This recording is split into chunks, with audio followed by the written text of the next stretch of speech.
Oh, and there it is. All right. Welcome everyone to a regularly scheduled meeting of the El Segundo Unified School District Board, April 27, 2021. I again apologize for a couple minutes of technical difficulties. We do have many panelists today, so we needed more time to get them in. So now that we're here, let us convene with beginning with the Pledge of Allegiance, and Clerk Paulette, Ms. Caudill, if you'll lead us in that, the rest of us can mute ourselves while you do that. Okay, please stand, hand over your heart. I pledge allegiance to the flag of the United States of America and to the republic for which it stands, one nation, under God, indivisible, with liberty and justice for all. Okay, thank you, everyone. For a report of action taken in closed session, I have nothing to report. There was no action taken in closed session this afternoon.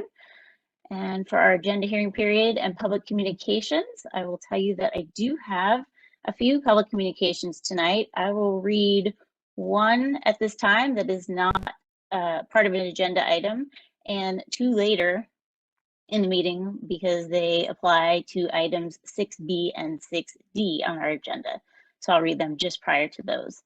The one I will start with tonight is as follows. Could the board consider eliminating the app check-in? Hard to park at school and it causes delays starting work or waste paper printing out each day. Plus, parents should be held accountable for knowing symptoms by now and not sending kids to school sick. They shouldn't need to enter that they aren't sick each day by this point. Perhaps we can sign something acknowledging that for the rest of the year. Also, would it be possible to move minimum days to Fridays versus Mondays? Thanks, Erica Upshore. And that is the one public comment for general items or non-items rather. With that, we will move into special presentations. And first, we're very excited with this one. Recognition of Special Education Community Advisory Committee Award winners for 2020 through 2021. And Dr. Plotkin, I believe you're leading us in this special presentation. Thank you. Yes, it's my honor to recognize the recipients of this award tonight. These are the recipients of our SELPA, which is a consortium of districts Community Advisory Committee Awards. This is especially notable because these awards they're nominated by our parents in our community and then scrutinized by a panel at the SELPA level. So I'd like to invite all of our special educators to turn your video on now so that we can formally recognize you and the job that you do, which is so important, especially in this time. You all have such compassionate hearts and you are working with some of our most vulnerable students. So we really value and honor you. And I will read your name. And if you could just wave to the camera for us so we can see you and know where you are. So I'll start with Miss Erin Wilson, who's a preschool teacher at Eagles Nest. Thank you, Miss Wilson. Miss Karen Proctor, who is a speech and language pathologist at Eagles Nest and Richmond Street School. Miss Beth Katz, who is a longtime special education teacher at Richmond Street School. Miss Araceli Reyes, who is a paraeducator at Richmond Street School. Miss Angelica Tapon, who's a special education teacher at Richmond Street School. Miss Taylor Engelking, who's a special education teacher at Center Street School. Miss Lauren Webb, who's a speech and language pathologist at El Segundo Middle and El Segundo High Schools. Dr. Julie Reese, another longtime special education teacher at El Segundo High School. Miss Jessica Page, a special education teacher at El Segundo High School. And last but not least, Miss Sue Harry, who serves as the program specialist for our district. So we just want to thank you. This award is well deserved, and thank you for being here tonight.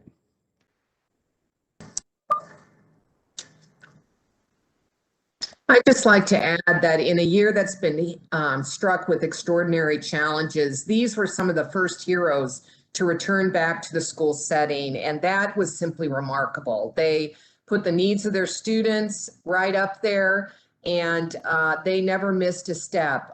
This has just been beyond challenging for all students, but especially students such as our special education learners. have many challenges to overcome, and to be recognized by the parents who probably if you think about it, parents were probably sitting behind their children many times, listening in on your conversations with them. So congratulations. This year more than ever, you really made a difference. Tracy, if I could have a second too, I thank all of you. I've been stopped many times. People find out I'm from El Segundo and when I'm on the school board, and other districts talk about our inclusion model and our teachers and our aides and just a fine job that we do. And sitting on the board compares nothing to what you guys do with our special needs kids. And I just really appreciate that. It's just it's very dear to my heart. I had an uncle with Down syndrome grow up with us from 2nd grade. And, he was going to school, but we were going to school, and he would come home from school so happy. Well, we would come home from school like, oh, school. He loves school. And I just really appreciate, a lot of times those students can't vocalize to you guys how much you do for them. We as a board heard from the parents a lot this year because of what you do for them, and they needed their students with you guys. So thank you so much for all that you do.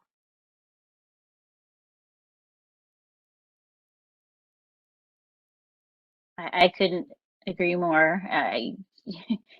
Your jobs are so challenging and so important, and we are grateful that you are part of our district and can serve so many important students in such a special way. I mean, there aren't even words to describe how interwoven you are to this community. So thank you for all the work that you do and continue to do, no matter what challenges are thrown at you. We really do appreciate it. So I'm glad you are being recognized for it here. This is wonderful. So, all right, thank you all. And we'll let you go forth with other things on your day. If you don't wish to stay signed in, it's okay. We won't be offended, but we are glad that we can honor you today. So thank you, everybody. Okay, we are going to move into our next presentation, which is the Student Representative Report.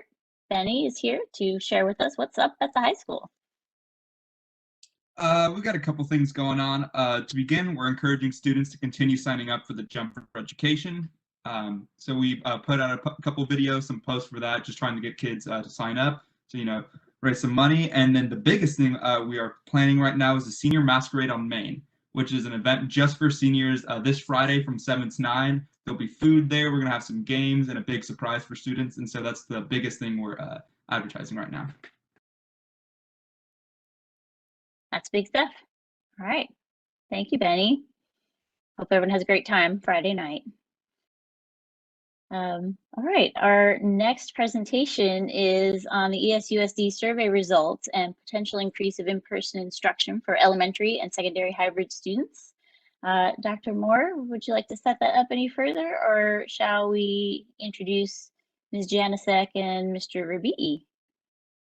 Yeah, at this time, we want to just first of all thank everyone who completed the survey. We put a survey out to our elementary parents, our elementary teachers, our secondary parents, our secondary students, and our secondary teachers. So Ms. Janasek, our Assistant Superintendent of Educational Services, will be reviewing the results, as well as we've incorporated our Director of Operations, Mr. Rabi'i, to talk about the steps we took throughout this month to prepare for the action item that comes before you later this evening.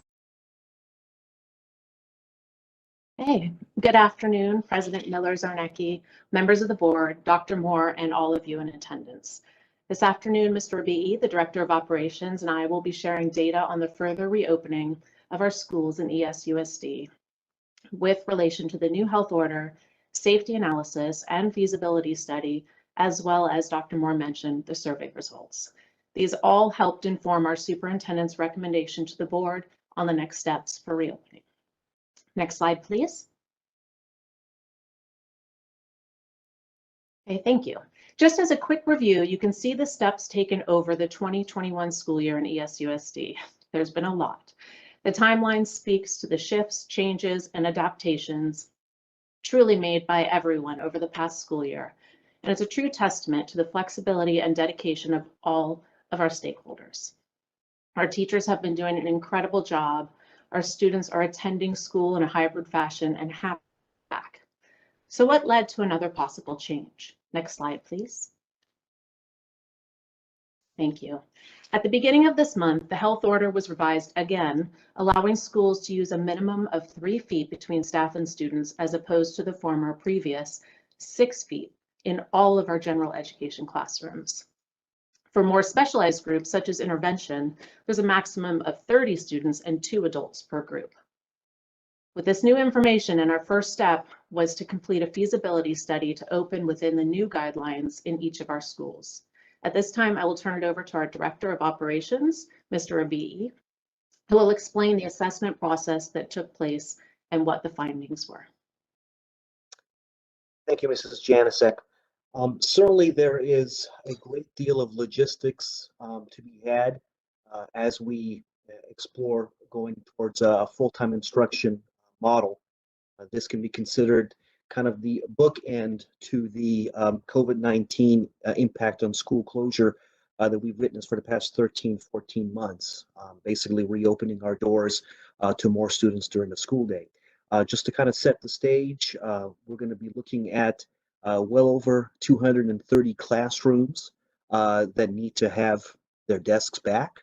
We're looking at thousands upon thousands of square footage of space, and we're also looking at hundreds of desks that will be returning to those classroom spaces. So what was conducted in the past few weeks was a detailed square footage analysis or sampling of all of our classrooms K through 12.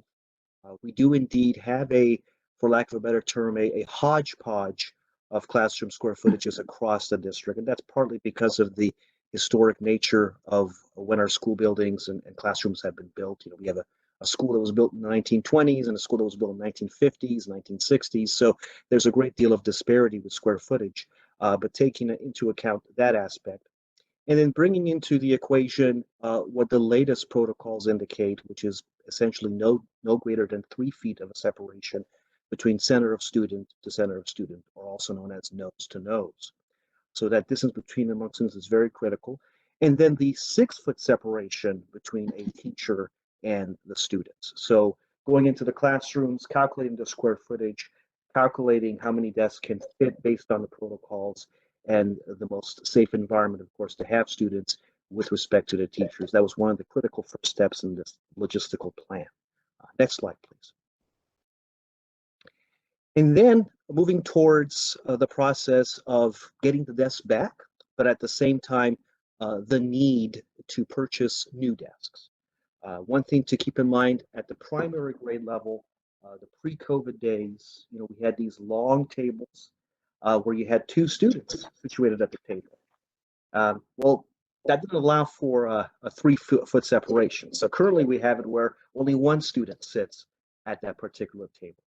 But to bring students back, we got to go smaller. So we have to look at finding smaller desks throughout our district. So that's what we've been doing for the past several weeks, is kind of on a hunting mission of uncovering any and all small single desks district-wide, predominantly, of course, at the elementary school for our students.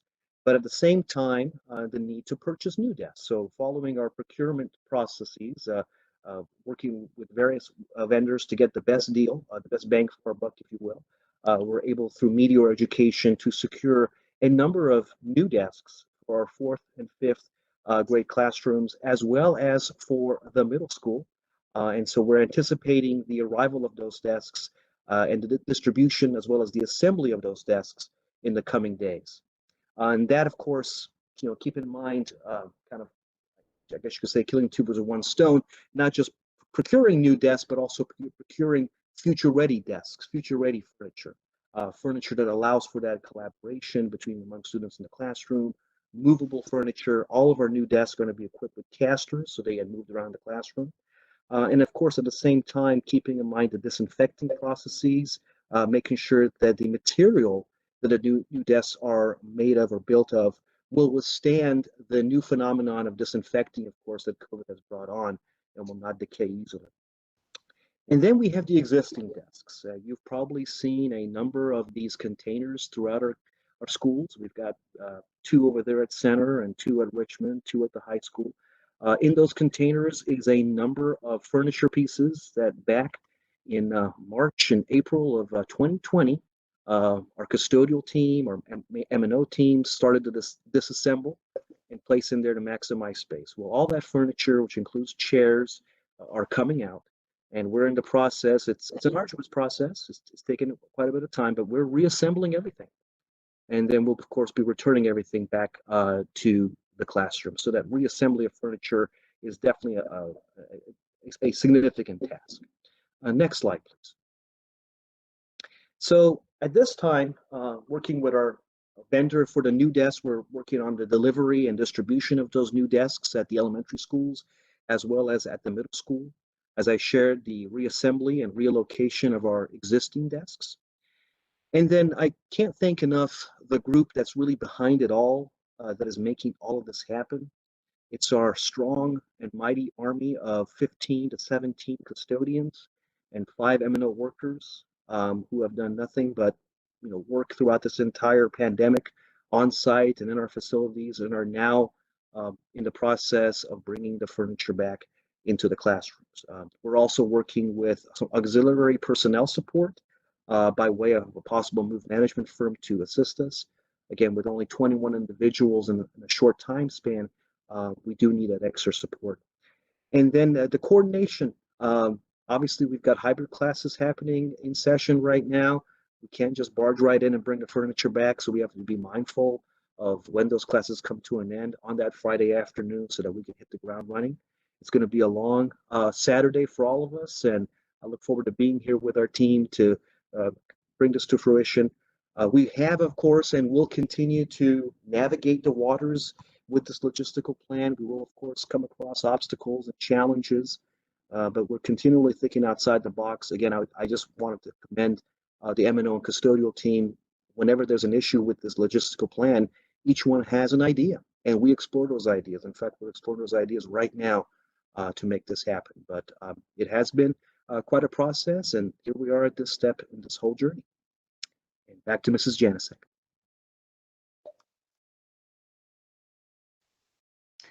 Thank you, Mr. B. As you can see, a lot of thought did go into it before I took our next step in the process, which was actually safely surveying our stakeholders and analyzing the data. Starting with our teachers, we had almost 80% at the elementary, with the majority wishing to really just keep the schedule the same.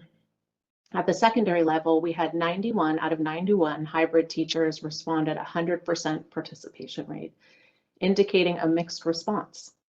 Next slide, please. The same survey was sent out to our 6th through 12th grade students, and we did not have a lot of participation, as you can see. My own personal opinion, I think some of the factors that went into this could be students don't always keep up on their emails unless they are assignments. They have to complete them or are reminded relentlessly. Most students nowadays use other means to communicate, like texting or other social media options. We'll take this into consideration for the future, most certainly. Another thought could be that they did not have a strong opinion one way or another. As you can see, it was fairly split by the students that responded if you combine the 4 or 5 day in-person option. Next slide, please. And finally, the parent results. Out of 892 parents in elementary that are currently in the hybrid program, 728 completed the survey. 82% of our families want more time at school for their children, with 64% wanting the full 5 days a week. At the secondary level, we had a smaller participation rate from our hybrid families that, again, was a little more split. Next slide, please. In the survey, there were options for why they selected either of the choices. as you can see on the screen. And anecdotally, I just like to mention that Dr. Plotkin and I have been holding focus groups with parents and students and soon teachers. And what has really worked well during this time, there has been challenges, but there's been some great things that have happened so that we can really build on them going into next year. The students overwhelmingly shared that seeing their teacher in person, seeing their friends, and being able to collaborate in person were the things that they appreciated the absolute most. There is absolutely no replacing a teacher. Next slide, please. So, taking in the health order, safety, and feasibility assessment and survey results, Dr. Moore has made the following recommendation for the next step in reopening of our schools. As you can see, it is being recommended that elementary hybrid students return to in-person instruction 5 days a week, and secondary hybrid students return to school 4 days a week. It's important to note that in consultation with the secondary administrators, rationale for 4 days a week is the next best step due to the clear conflicts that exist with advanced placement exams, planned senior and 8th grade activities, and other pure logistical issues. Next slide, please. Currently, students in TK through 5th grade are attending school 4 days a week for approximately 2.5 hours. In this proposed schedule, students would attend a little over 4 hours every day, Monday through Friday. Time will be spent on academics while also focusing on social emotional learning and building connections. Students will absolutely have recess and snack time embedded into that day. Next slide, please. The middle school students will be following the same exact schedule almost as they have been, except that instead of 2 days, they will now be able to attend 4 days in person. So this will actually double their instruction time from roughly 10 to 20 hours. Next slide, please. At the high school, the main change will be instead of an A-B schedule of 2 days in a row, 1-3-5, 1-3-5, it will now alternate so that 1-3-5 and then 2-4-6, 1-3-5, 2-4-6, so that they alternate schedules throughout the week. It's also important to note that all of our arena students have the option of returning to 4 days a week at any time. Next slide, please. As you can see, the next steps are outlined on this slide, but I'd like to notate that the dates are not set in stone. We are hoping to be able to put this schedule into place next week if approved. The vote will take place this evening, and then the proposed day and time will be determined by evaluating all logistics and details. If approved, communication will be coming out to all of our families by the end of the week to make sure everyone knows the actual start date and procedures to follow. Final slide, please. Okay, this concludes the presentation. Thank you for your time, and Mr. Obi and I are here for any questions if you have them.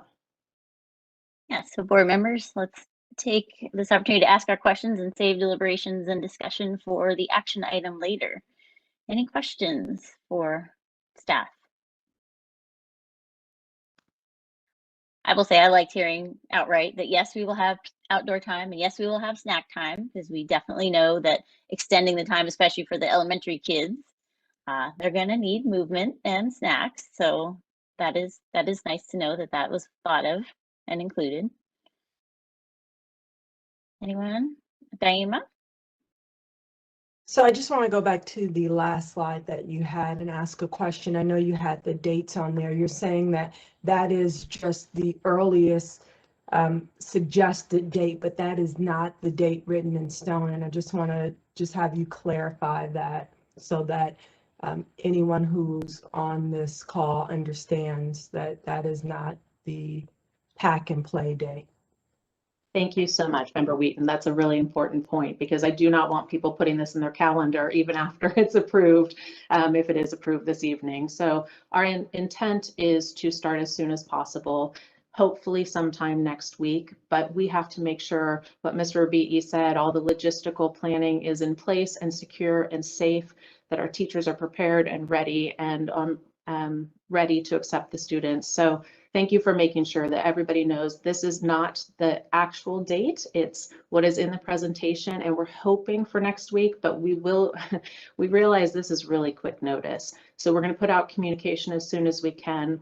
Like I said, most likely by the end of the week. Thank you. Mr. B, I'm wondering, are you still evaluating? Were there many classrooms that can't fit everybody? Do we have to have auxiliary class spaces for anything, or do we still have that to evaluate?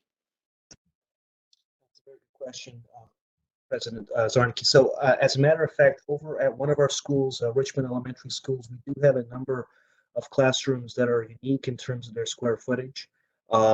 We were there this past weekend, just reconfiguring, putting desks in all sorts of ways, trying to maximize. And we're still thinking outside the box, navigating that issue, trying to get around that. You know, it's not just a matter of throw in the desks and measure them 3 feet from 3 feet, and there you go, you're all set.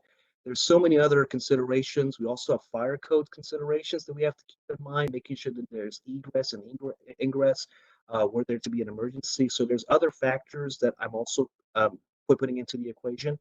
So we do have that. And then we do have some issues with some desks that we still need to find and secure parts of desks. When so many of those tables and desks were dismantled back in March and April 2020, because they were so old, a lot of their pieces are actually inoperable. They're unusable.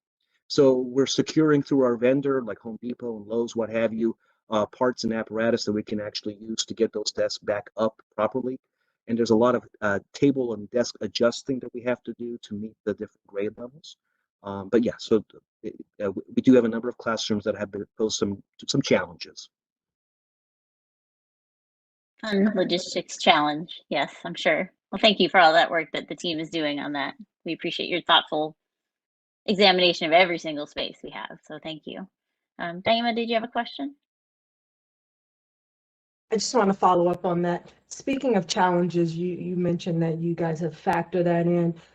In terms of receiving all of the furniture, do we have a plan B? Have we thought about if things don't come in, if we need to make adjustments? And then my next question for you is just talking about how things will be executed in terms of having your custodial staff come in and make arrangements, or will that be left for the teachers to arrange their classrooms? Can you discuss that? So as far as number one, as far as the movement of the furniture and replacement of the furniture, that is going to be under the direction of myself, the M&O team, and our custodial. I can share with you logistically. Right now, we're looking at the date of Thursday when the new tables will be arriving for Richmond Street and Center Street schools. Again, that's for the 4th and 5th grade classes. We have a nighttime crew that's going to be assembling those desks on site. And then Friday afternoon, after students have left, the second cohort has left the campus, is distribution time. We have a team of custodians on hand to take out the old desks and take them to the other classrooms that will, of course, need to have desks meet the certain threshold, 24 seats, what have you, and then bring in the actual new desks. And that will go into the evening on Friday, both at Richmond and at Center. And then we have a Saturday as well as Friday evening at the high school, where we'll be having, in summary, we're going to have a team bringing in the desks from the various storage containers, as well as the auditorium, where an ample supply of desks are on hand, delivering them to stations throughout the high school campus, with another team taking those desks into the classrooms. And I want to commend the high school administration for getting me a listing of exactly how many desks go in each classroom. So we know this desk has the max of 17 students, this classroom of 17 students, 21, and what have you. And then at the midnight hour, the middle school on Monday, that was the earliest, unfortunately, that we're going to be getting new desks for the middle school. And the same process will be happening there with multiple teams. As far as the contingency plan is concerned, we have a very large supply of what's called sled desks. These are the desks that you would see at the high school level that we have in the auditorium. Those are on hand were there to be a delay in the delivery of the desks to the middle school. Those desks are applicable for grades 6 through 8. They're not applicable, obviously, elementary grade levels. So we have that on hand. I am also working closely with other M&O directors across the South Bay, especially of those school districts that are not moving forward to full-time instruction or even reopening for whatever reason, so that if they have any elementary primary grade student desks on hand for us to borrow, I have a team assembled to go there, retrieve those tests, and bring them on. I haven't solidified anything yet with any of these other districts, but I am actually presently working with these districts as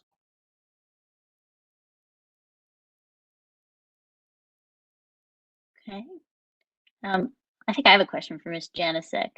Back to minutes of teaching. So it sounds, the middle school and high school are pretty much doing what they've been doing, just with more students at a time, and not repeating themselves back-to-back days at the high school. With the elementary students, so our teachers were teaching 5 hours a day in 2.5 hour groups, and then this proposal cuts those days shorter, right? And then essentially moves some of that time to Monday. It's pretty close in time for It's actually actual teaching? Yeah, thank you, President Miller-Zarnecki. That's a great question. It's actually much more instructional time in person. Previously, they were 4 days a week for 2.5 each group, and now it's all students for 4+ hours Monday through Friday. So it's a significant gain in time. I meant from the teacher perspective. Yes, absolutely. For the student perspective, yes, we are talking about stepping it up, notably. But yeah, from the teacher time teaching. Yes, in person will be less for them. However, our teachers have been working hard with distance and with asynchronous and everything. So I don't want to say that we're teaching less, because we're not. Less is absolutely not more. Absolutely. Yes. Less is not more, or more is, there's a lot. We understand completely. Absolutely. Okay. Thank you for clarifying that. All right. Any other questions at this time? All right, it looks like not. So thank you both for your presentation and all the work leading up to that, and everybody who did all the surveys. We do appreciate hearing from everybody. And we'll move on to our next agenda item for now. Thank you. Okay, let me click back to my screen here. All right, next we have a presentation, updates relating to the El Segundo Schools Teacher Residency at Alder GSE program. Dr. Moore, are you going to set that up with Dr. Ferris? Yes, I would like to share with the board that it is with a great deal of pride that we talk about our Cohort 1 from the Alder-wide program. So more than a year ago, the board approved the Alder contract to offer this program. And last year we had 2 teachers or 2 residents, I should say, participate in the program. And we have 2 fabulous mentors who are supporting these teachers as well, or these future teachers, I should say. So I'd like to introduce Dr. Dylan Ferris, who will be talking about the program. Oh, thank you, Dr. Moore. Good evening, President Miller-Zarnecki, members of the board, and members of the community. I'm happy to join you this evening to provide you an update on Cohort 1 of the El Segundo Teacher Residency Program. I'll start out by giving just a little bit of information about what it is, because I suspect there are folks out there who have no idea that this program exists. And then we're actually going to hear from some of our participants. So I have with me, and I would invite them to turn your cameras on. I have with me our teacher residents, both Shannon Murphy and Tyrus Beckwith are here with us this evening, as well as their mentors, Beth Katz and Andrew Kelly. And then I also have the director of the Alder-wide cohort who will be here to answer any questions you might have about the program at large, and that's Scott Weatherford. Dan, you can take us into the next slide, please. So as Dr. Moore mentioned, we were approached a couple of years by the Alder Graduate School of Education about establishing a teacher residency program. And basically the way it works is we identify people within our community who show strong aptitude for and potential for becoming a teacher. These could be classified employees, substitute teachers. It could be, graduates of El Segundo schools who live in the community. And if they meet the eligibility requirement and they go through the application process and are selected, we then invest a small stipend in their development.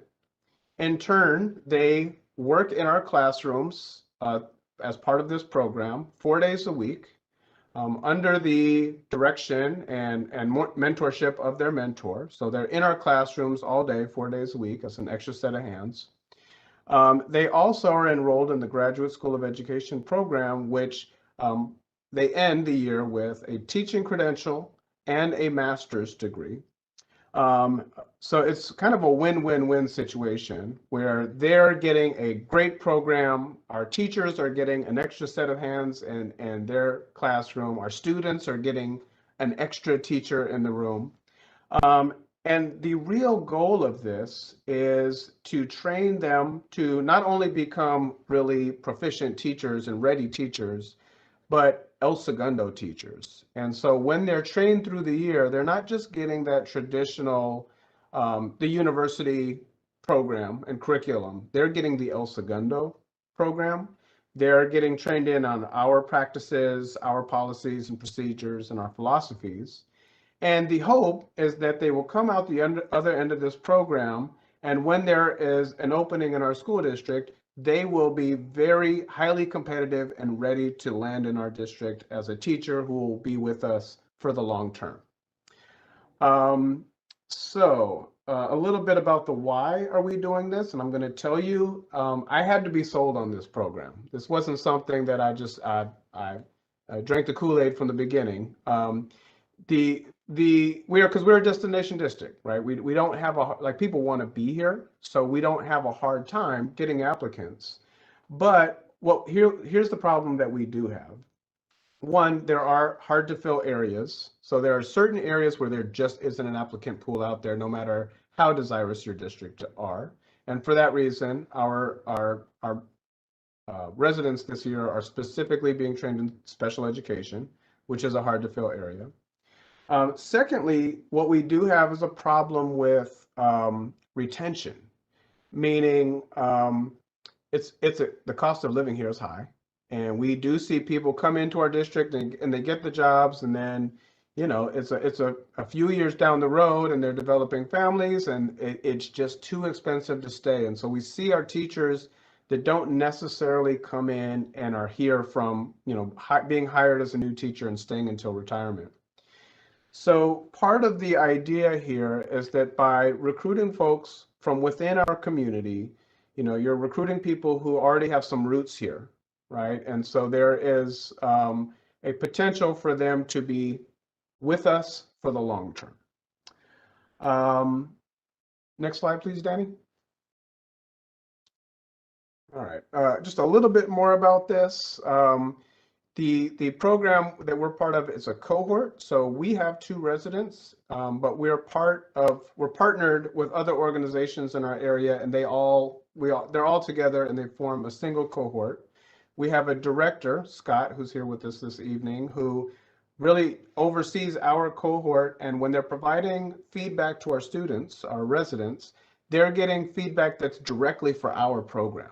Right, so there's this there's not this disconnect of what the university would be developing aside from what the school district is looking for. It's married together.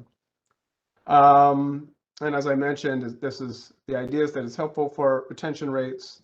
And I'll let the mentors speak to this, but we perceive that there is a benefit here to the mentor who they get a modest stipend, but they also get some benefits of training in the program that helps them become a better mentor, and they get another person to enrich the experience of students in their classrooms.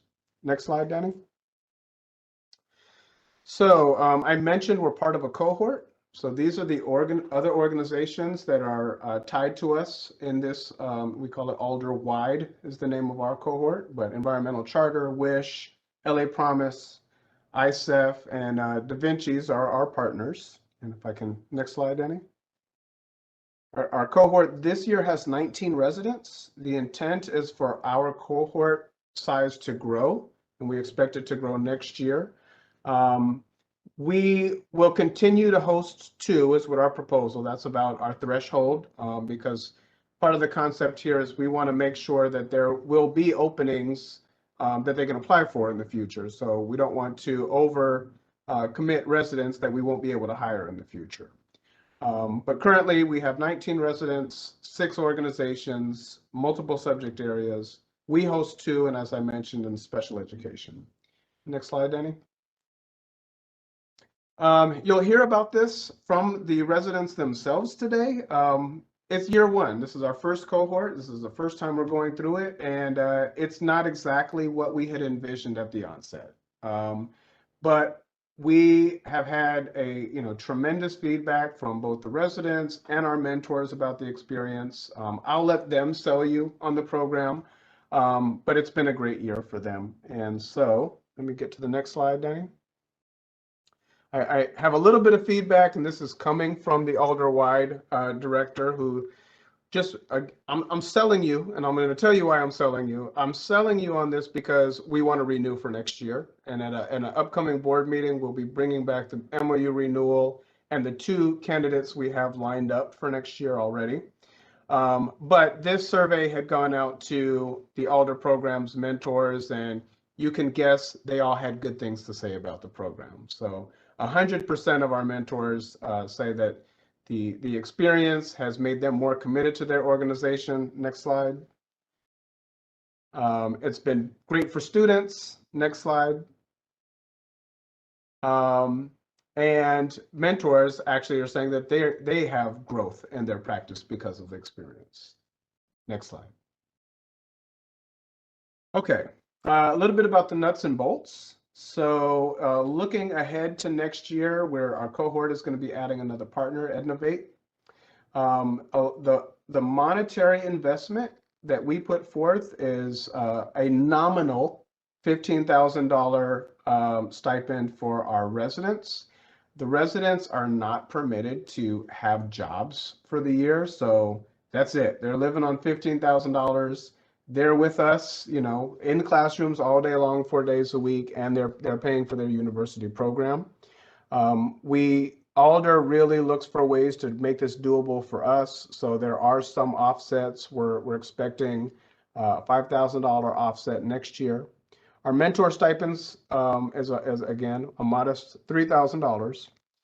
I did mention that we have a dedicated director for the entire cohort, and Alder actually pays $100,000 towards that salary. And then what happens is all of the participating cohorts split whatever's remaining of costs, which is, anything remaining on salary, and then just very ancillary costs related to professional development events that our mentors and our residents attend. And I'll be bringing a more specific breakdown in the when we bring back that MOU. But I will say, there's a cost analysis for this, and if we end up hiring mentors, that the investment that we put in, it actually yields us a savings. And sorry, residents, but you're coming in with no years of experience, so they start lower on our salary scale than a typical hire. And so while it looks like we're being very giving and we're putting out this wonderful investment, there's actually a financial benefit to us if this all works out and our residents end up teaching with us. It pays for itself, essentially. All right, and with that, next slide, Danny. Just quickly, again, recruiting goals for next year. Some of our partners are bigger organizations and can carry more residents.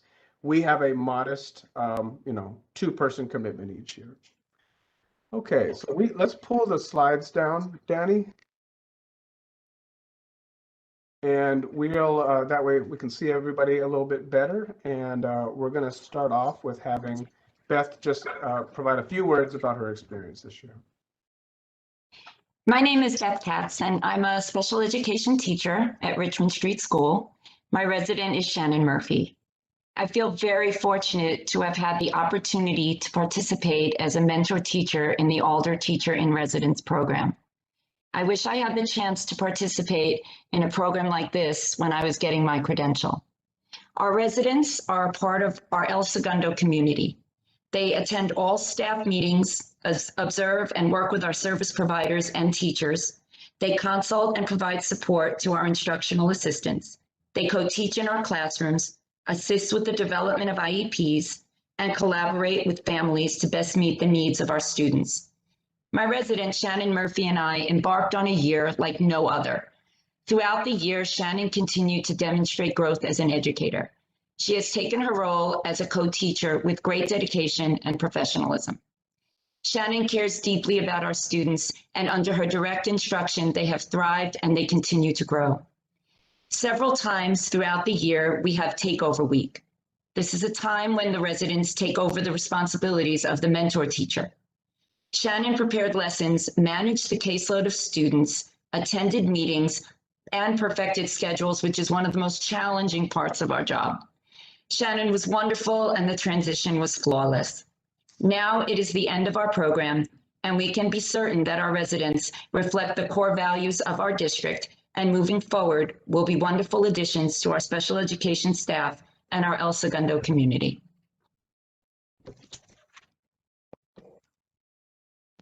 Hi, I'm a special education teacher at El Segundo High School, and my mentee is Tyrus Beckwith. And to echo on what Beth said, I would agree that I wish there was an opportunity for this when I went through my process of getting my credential as well. Because when all is said and done, there's nothing better than on-the-job experience while working with teachers that know their craft. And all their platform allows for Tyrus to see firsthand different teachers deliver content, deal with classroom management, and conduct IEP meetings. With that said, Tyrus started off shadowing me and building a rapport with the teachers and students I work with, and now he is the lead in my classroom. Not only this, but he's actively involved in the IEP process. In fact, tomorrow, Tyrus will assess a student for their initial IEP meeting, create goals and services based on results. And lastly, to give kudos where they are due, Tyrus has created tailored assignments to student-specific needs, and it's due to this that many students have been successful in the general education classes this year. Great, thank you. And we're going to transition now and actually have the residents speak. They're super nervous, but I know they're going to do great, and we'll start off with Shannon. Hi, my name is Shannon Murphy, and this past year I've been co-teaching TK through second grade special education at Richmond Street Elementary School. I would like to thank the board for approving El Segundo Unified School District to be part of Alder Residency program. I've been wanting to obtain my credential for some time now and was unable to due to timing and finances. With the board's approval to participate in the Alder program, I was able to pursue my career as an educator, and for that I will be forever grateful. Born and raised in El Segundo, I know how special of a town and our school district is. I've worked in multiple positions within the school district and now feel honored to be able to represent El Segundo Unified School District as an educator within the community and throughout the South Bay. This program allowed me to earn my special education credential and master's in just 1 year. The most unique and beneficial aspect of this program is that I was able to be mentored by Beth Katz, a respected teacher who shared with me her knowledge and expertise. I don't know of any other teaching program that allows the student teachers to be so truly involved in all aspects of teaching. From day one, I was invited to participate in all school meetings, special education meetings, grade level meetings, professional development, parent conferences, student assessments, and IEP meetings. In this program, I was able to find my teaching pedagogy and learn how to create the most equitable learning environment for all my students. This learning will continue throughout my teaching career, but I believe that the Alder program, my mentor Beth Katz, my program director Scott Weatherford, the Richmond Street School staff, and the support of the district has prepared me to start my career as an effective, compassionate, accessible, and rigorous educator. Thank you again for this opportunity. I really appreciate it. Okay, and then last but not least, let's hear from Tyrus. Hello, everyone. How you doing? My name is Tyrus Beckwith, and I have been working with the special ed department at the high school for the last year. I want to just take the time out to thank the board for creating this space to allow me to just show my appreciation and reflect on the program. I also want to thank you guys for granting the financial means to make this partnership a reality. As noted earlier, Dr. Ferris said this program allowed me to obtain a special education credential and master's in just 1 year. With that being said, I'm sure many of you recall taking up conversations with at least one colleague on campus if you were educators about the potential to become an educator. Well, with the help of you guys, I am that one colleague. A little bit about me. I came to this position starting as a safety assistant for the past 2 years. I've been a campus supervisor in my prior high school for 10 years. I also ran a youth mentor group for at-risk students, and I also was a coach. And I've also done many jobs from subbing and also got High to being a rover on the weekends to do custodian work for the lovely Mr. Rabi, and also subbing here and there. My experience with this has been exceptional so far.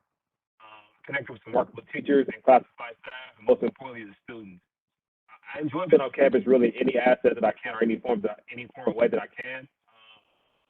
And when Dr. Gooden approached me about this Alder teacher residency program, I did my research, and for me to be honest, it made the most sense being a full-time employee, and it just fit the mold, the schedule of my life versus traditional credential program. This experience has just changed my life for the best, and I also enjoy getting hands-on experience, working with Mr. Kelly every day. He's an awesome mentor. He really allows me to be flexible, but also his rigor also has molded me into the ways of El Segundo teaching and the philosophy as well. I also deal with caseload, attend ISE meetings, and I also take over the classroom in Austin as a primary teacher at least once a week or even weeks at a time. I could not have done it without the support of Dr. Gooden, Dr. Dylan Ferris, and Andrew Kelly, and also Scott Weatherford. And also just want to say thank you again to the board for making the dream of becoming an educator for mine a reality. Thank you. Okay, and not to put Scott on the on the hot seat, but if you wanted to say anything, you could. I asked Scott here just to be here to make sure we could answer any questions you have, but Scott, if you have anything you wanted to. Yeah, I'll just echo the thank you to the board and the community. I mean, you all know how great your teachers are, but getting to work with Beth and Andrew this year has been a real pleasure. They're awesome. And a really big thank you to the residents too. You know, Dylan mentioned this, like the program was not designed, just like none of us were designed for the last year of what we went through, right? But the program was designed for the residents to be in classrooms in front of kids, being energized every day by kids, and then going home and being in front of a computer for 4 hours a night doing their coursework. And so these residents have been since June of last year being in front of a computer all day and into the night, and it has been a lot. And so I just wanted to call out once again the residents' resiliency. It's a real testament to who they are and their character that they've been able to do this and stick with it and not just get it done, but still be great classroom teachers like Beth and Andrew attested to. So kudos to you, residents. Okay, and then if there are any questions, we'd be happy to field them. I feel thrilled that we have this homegrown system here, and I'm glad that we did vote on this. So yay, and to have such amazing candidates coming up in it, great job. And our teacher mentors, I mean, you know, you guys are awesome to begin with, but this adds a whole other level to it. So thank you for that. Board members, any questions or comments that you want to share? Mike? Yeah, as a special education instructor, I just wanted to say thank you guys for going into this field, because I know truly it is very difficult for a lot of districts to find qualified special education instructors. The managing the legalities of it, SACE itself, I'm sure you guys are familiar with SACE, and they're laughing because it's a very difficult, cumbersome thing to operate. In that system, being part of this SELPA in the area and getting to know our students here. Just tremendous thank you to you guys for committing to this. You're living off of a very small amount, and you're making this commitment to our district. So I just wanted to say thank you, and thank you for the field that you've chosen. I'm a part of that field, and we need great people like yourselves as a part of it. So thank you.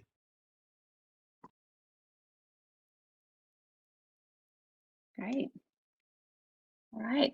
Well, thank you. Emily, go ahead. I think it's ironic that tonight we've got Tyrus and Shannon, as we just, thanked our special education teachers. I don't know if anyone knows, Shannon's family was present earlier. I think it runs in the family. So tell your parents kudos. They raised great daughters. And Tyrus, I've met you at a lot of events on campus, and I just think it's wonderful. As Dylan said, it's a unique place to live and to stay. Scott and I have had lots of friends that have moved away because of costs. So I do think it is an investment in our community. I think what you guys have probably done this year in special education, you're ready for anything coming up. And to our mentors, thank you so much. I think it was neat to hear, and maybe the slides were wrong, but just let me believe, that it was a great learning for you. And I think anytime that we can help even our own teachers work on best practices and teaching pedagogy, I think it's just it's a win. And you know, to get that credential and a master's in a year, I know 15,000 stipend seems rough, but I think, man, the debt that you didn't go into and the experiences that you had will just pay off tremendously. And to be able to come in with a master's degree, you know, that it sets you on a wonderful trajectory. Hopefully in El Segundo, but wherever you are. So I really appreciate this year that you've done, and hopefully it will never be repeated.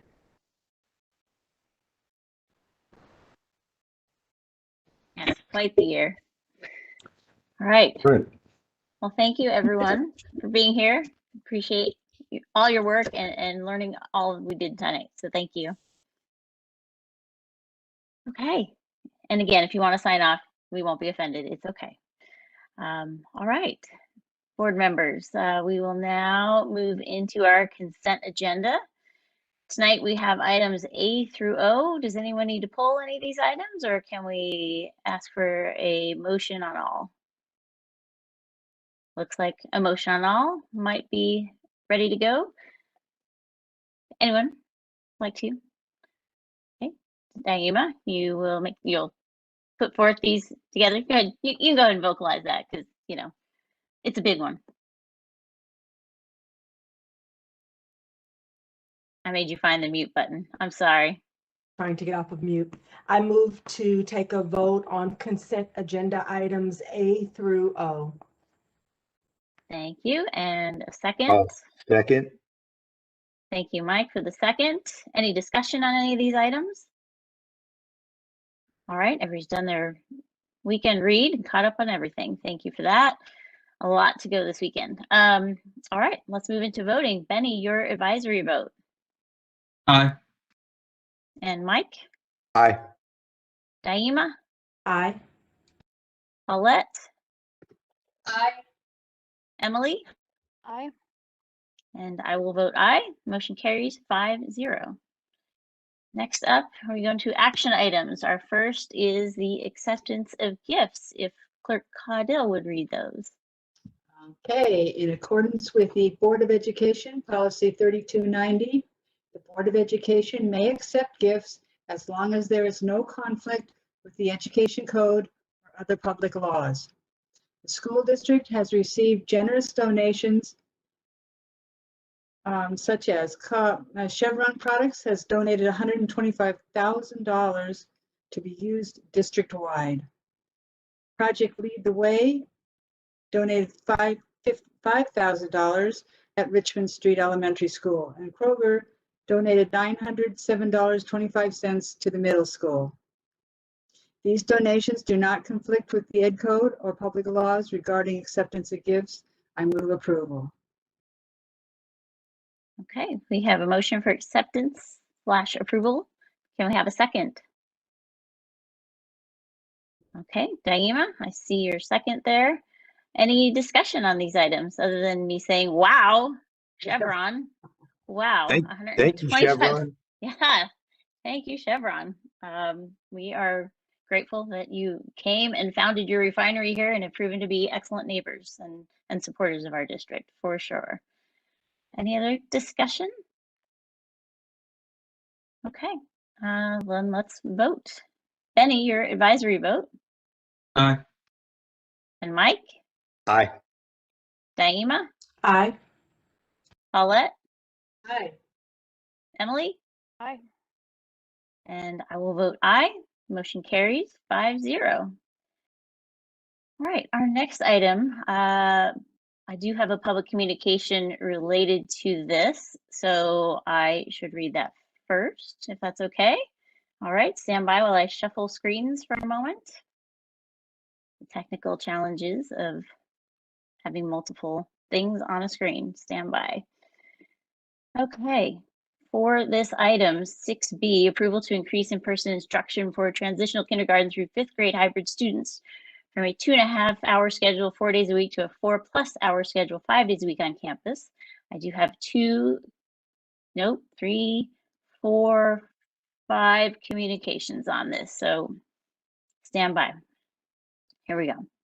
The first, to honored members of the ESUSD Board of Education from Tanya Nodar, President of ESTA.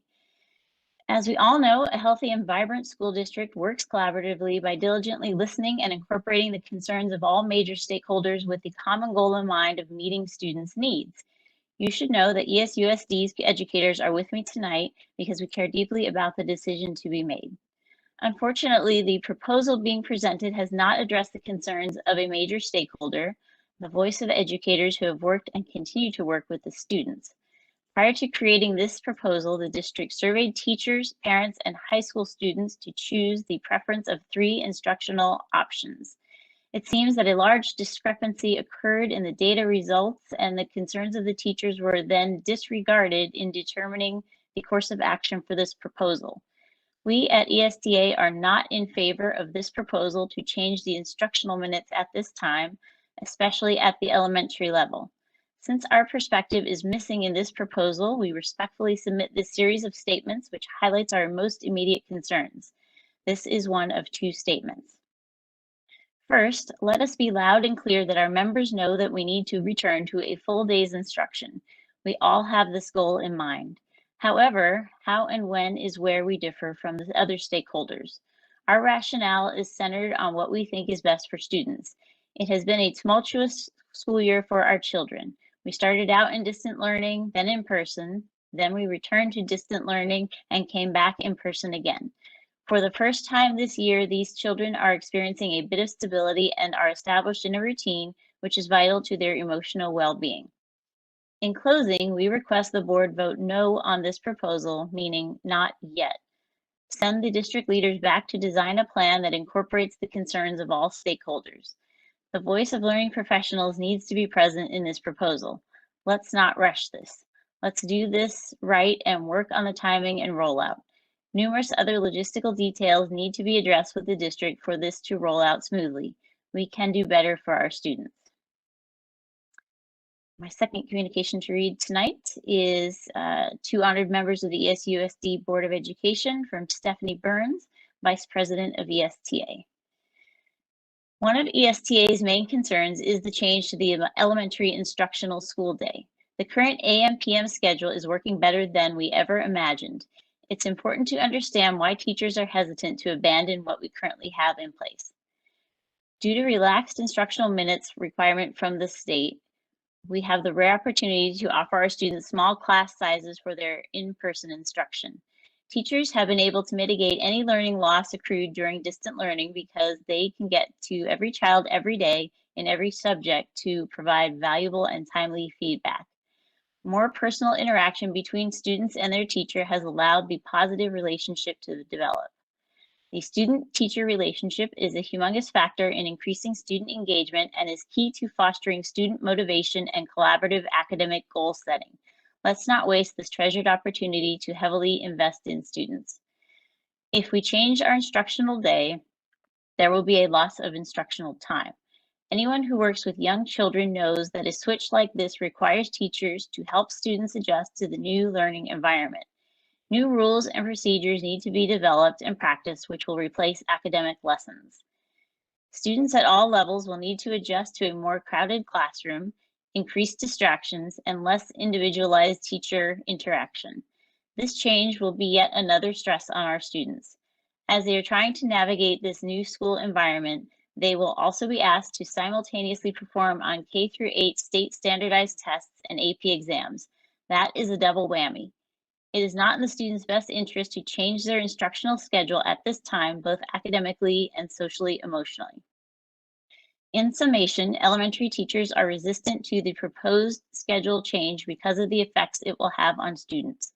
The instructional minutes teachers are required to teach are actually less with this new proposal. The current AM/PM schedule is so valuable because the small class size is a more effective and efficient way to teach, even though it requires more effort and time from the teacher. It would be shameful to take this incredible opportunity away from our students. They will never get this opportunity again in their academic careers. Time out. Okay. Our next communication To the ESUSD board, I am happy that with the positive, To the ESUSD board, I am happy that with the positive way in which LA County is moving, you are also changing and adapting to make it work for the hybrid students by making an option for a longer school day. I would say that while it's great we are helping these students, we should also be helping and revising schedules for the distance learning kids if needed.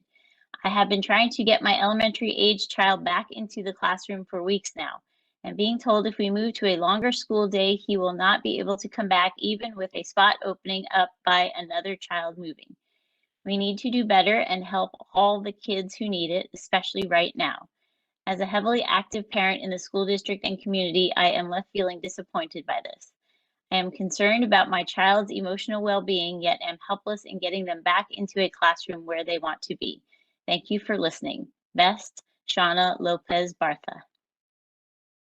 Our next communication. Dear Dr. Moore and school board members, I'm writing to ask you to please advocate for our kids to return to full-day in-person instruction. Most private schools in Southern California have been back in person all day, every day since January with no problems at all. Kids across the country have been in school all day, every day, excelling. Meanwhile, our elementary kids are receiving just 2.5 hours of in-person learning 4 days a week. On Mondays, my 5th grader is completely done with school by 10 a.m. Next year, he transitions to the middle school. He is completely unprepared. Please allow our kids to return to school full time. Every single day, they lose more learning. This is no longer fair to them. They need you to stand up and be their voice. Thank you, Jill Puffer. And our final communication on this item. This is from Shannon Humphreys. At the beginning of this semester, I and many other parents selected the hybrid learning model for our elementary age children. We were told we were committing to this choice for the rest of the school year. The hybrid model we were offered consists of small cohorts of students meeting in person with multiple social distancing measures kept in place. The parents who are comfortable with this model chose hybrid learning with the understanding that this would carry us through the rest of the school year. Now we are hearing that the school board is considering changing these hybrid parameters for the last remaining weeks of the school year. Why? Please do not change the current hybrid model as the current protocols are proving themselves effective and are keeping our children and families safe. Yes, adults who wish to be vaccinated have now been able to do so, but our children are still vulnerable and larger indoor gatherings are still considered high risk. Our children are resilient, but our households have already been through multiple disruptive and difficult schedule changes over the past months, and there are only a handful of weeks left of this school year. Why disrupt everyone's hard-earned routine yet again when there is so little time left of the school year? Not to mention how this might impact our teachers and what they have worked so hard to build and maintain as a routine for their students thus far. The way I see it, there are too many negatives attached to changing the schedule yet again and very few positives. If all cohorts are added back into the classrooms at the same time, isn't that going directly against the latest guidelines about indoor gatherings?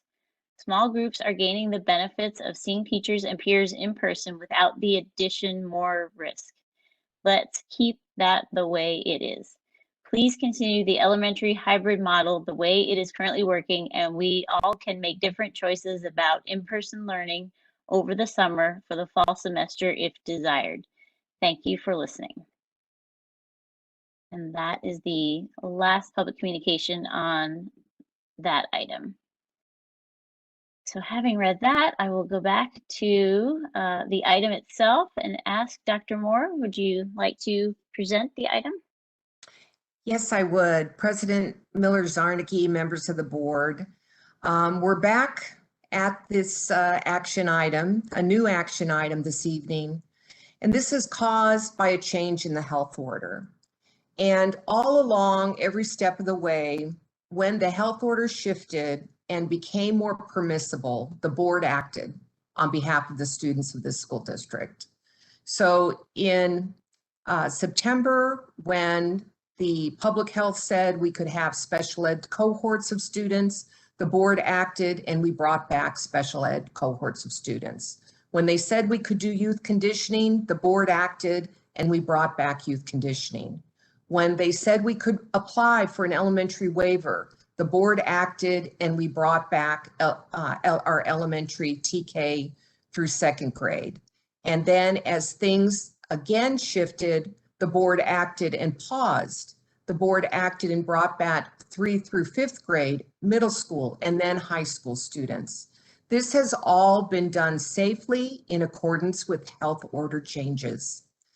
The reason for this action item that I bring to you this evening is because of the health order change. The health order change makes it allowable for more students to attend school. So taking a look at this change that came forward at the end of March, there were some logistical challenges that I knew we had in place that Mr. Abihi went over this evening. So we really had to assess our square footage primarily at the secondary level to get a feel for, okay, if we were to make this shift, can we even pull it off? And that has been accomplished. We wanted to survey stakeholders so that we had a good idea as to what the pulse of the community, the teachers, and the students were at each of the levels.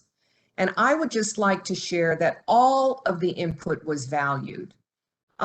It was important to note that comments from the surveys were shared with the Board of Education. The results of the survey were shared with the Board of Education. And so it's essential that everybody know that just as teachers have the best interests of students at heart, the superintendent and the district cabinet have the interest of students at heart as well. So we share in that interest. Our school district serves this community of El Segundo, and it's a wonderful, unique community. Earlier, Ms. Janicek shared that we cannot replace our teacher. And so as we consider this situation before us this evening, we are looking at right now a 2.5 hour, 4 days a week, shifting and doubling that time. It goes from 10 hours a week of in-person instruction to 20 hours a week in-person instruction. This is significant for our students because you cannot replace the teacher. The teacher is the powerful force that makes a difference in the lives of these students. It became very clear for me throughout this past year that irregardless of what a computer program can do, what online learning can do, the real X factor in the situation is the teacher-student relationship. And therefore, this evening, I bring to you a recommendation to increase our elementary from 4 days a week, 2.5 hours AM/PM schedule to 5 days a week for 4 hours, about 20 minutes for 5 days a week. And I do believe that meets the community's needs and then is the necessary next best step for our district. Okay, thank you for the introduction and background information. Before we can speak, we need a motion for approval. I'll move approval of item B. Okay, thank you, Emily, for the motion, and a second. Naima, thank you for your second. Okay, now we are open for discussion. Board members. And Benny, you're welcome to give input here as well because you're part of the stakeholder group. So whoever would like to speak or ask a question, please do so. I've got a lot to say. If nobody else wants to go first, I guess I'll start. You know, I kind of been mulling this over a lot this week, as I've heard from various stakeholders and even my own daughter. And she tells me what her fellow students say. So I've gotten a lot of thoughts. And you know what I keep telling everyone is it's about being consistent. And as Dr. Moore, went through, this board has been consistent with following CDC and the health department guidelines, for better, for worse, from whatever we personally thought. We have followed those guidelines from opening to closing to pausing to all of those things. And I'll be very frank, it's very hard for me to now, people say there's only 5 weeks. 5 weeks is a long time in my book. So when people tell me it's just 5 weeks, why shift? I think the consistency of following the health orders is very important, and 5 weeks, a lot can be done. I heard the letters tonight. Again, welcome to being on the board, because we got the whole slew tonight in the comments, which is interesting. And the hardest part about being on the board, I hope people understand that, that there's always opposite sides and in the middles. You know, with the parent distant wanting to come back to hybrid now, you know, that's a hard thing, because we asked specifically at the beginning because of this. We knew we were coming back. We knew we were hopeful that things would change. But how do we start that now? You know, how many slots do we have versus how many people would want? Do we do a lottery system to see who gets to come back? And it's important to keep our numbers and where they are for our teachers. You know, we made staffing commitments based on where those numbers were, and to just, you know, start changing, we can't. Secondly, you know, it's come up a lot about surveying, and I hope there's a lot of teachers listening tonight that understand that we did get the results. We read them. I read them. I've had a lot of time to sit and read this last couple days. And when my goal in hearing from the survey was reasons that were unsafe to come back, something we had overlooked, something we hadn't thought about.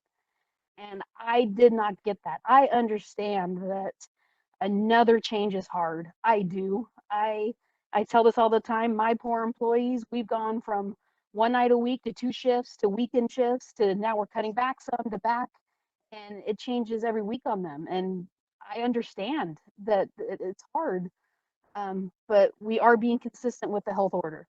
And so while I wish we could do what all the stakeholders wanted, that survey was contradictory with all the stakeholders. So we have to move forward. And I am a firm believer that our students need our teachers. They need our teachers. And there's a little discrepancy in elementary versus high school. And I firmly believe that elementary needs a little more time with their teachers. I do not understand how our K through 5 is sitting in front of a screen at all on any days. And those poor parents and guardians and grandparents and neighbors trying to help that happen, that is hard. I think our teachers have done an amazing job given this year. You know, when they say nothing can replace a teacher, I think some are offended that they haven't been teaching, and we don't mean that at all. We do not mean that. You guys have reinvented education, and we are aware of that, and it's hard, and I just can't thank you enough for that. But in class, in person, I'm just a believer. And then some kids do learn other ways, and there are other models for educating kids. But for our El Segundo public education and what I vote on, it is for kids in school, and that's where we're at. So I just it's hard. It's a very hard thing, and we had this discussion when we had to shut down the schools, and people were mad at us, and I said we're going to do what's best and safest for our teachers at that time, and that was important back when we took that pause, and now we are moving forward. And if we look at surrounding districts, Manhattan Beach, their days are a lot longer. I think Redondo's, I think what we have is actually an amazing plan. If people would look at surrounding districts and see what we are doing, they might be surprised at how much we are still shaking things up and trying to get best for everybody. Okay, thank you, Emily. Other board members? Daima, go ahead. So first I want to say that I truly value and respect the opinions of our teachers, and I'm thankful that they did weigh in and that they were honest. In looking at this matter, what is important is everyone's opinion, but I'm looking at the students. I'm looking at the health order. I'm looking at the additional time with the teachers. I'm looking at the additional time with their peers. And because the health order, which we have followed from the beginning, dictate that we can move in this direction, I hope that we'll be able to work with everyone to find a solution that ultimately benefits our students and keeps them at the center.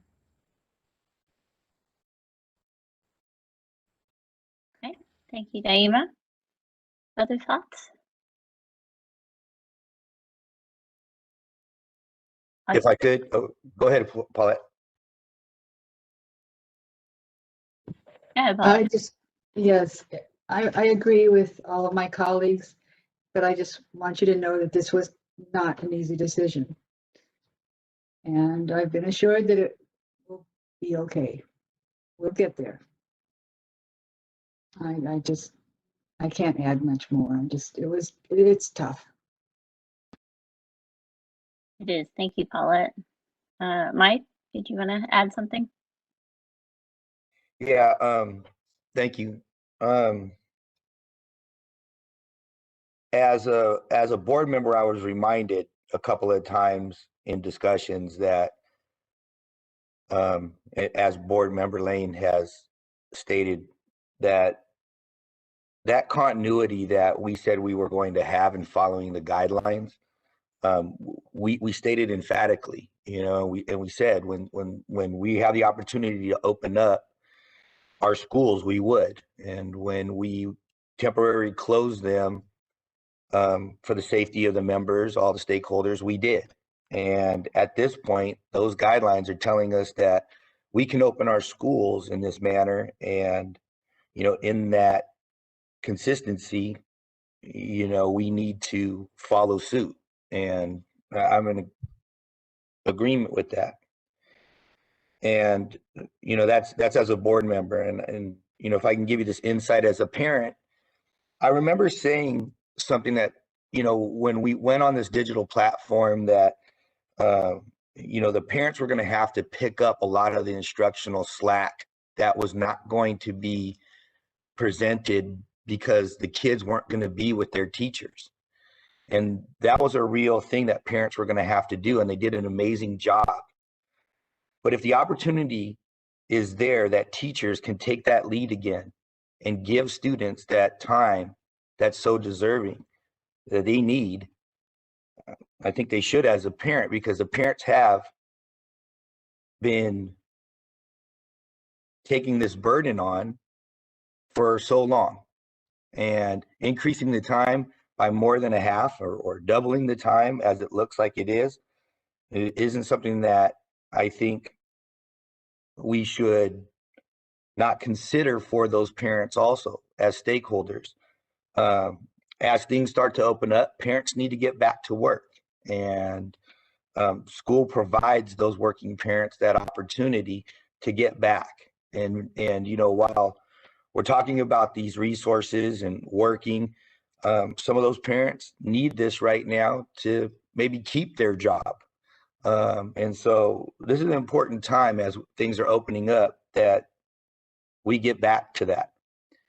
And I can just tell you this, and this will be the last thing I want to talk about, is as a teacher myself and a special education provider, I have a caseload of 38 students at 5 different schools on 5 different schedules. And while it's not optimal all the time, it's manageable. And I can tell you and it's qualitative in the sense of it's my own experience, but being with kids and being with the kids and not seeing them for so long and now being with them is an impact in itself. And being there for the students and working with them directly is extremely different than over that digital platform. And it makes such an impact. And I can see it as a teacher. And I think all students are deserving of that, my own and all teachers. And I think it was stated very eloquently that teachers are that focal piece that makes the difference in children's education. And focusing on our kids, like board member Wheaton said, and keeping that perspective, I think is what we need to do in their best interest. And so it was a very difficult decision that we're making. But I want to tell the teachers that not acting on data doesn't mean that it's being dismissed. There was a lot of data provided because we did take it all from all stakeholders. And our community right now is telling us that our students need to be back in school.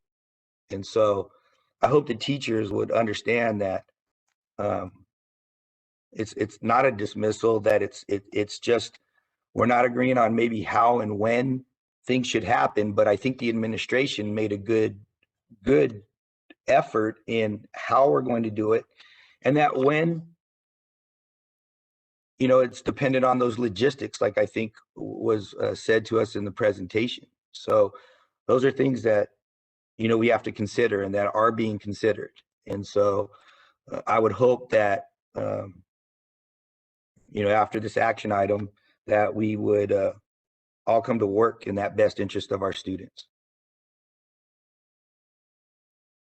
Okay, thank you, Mike. Benny, did you want to add something?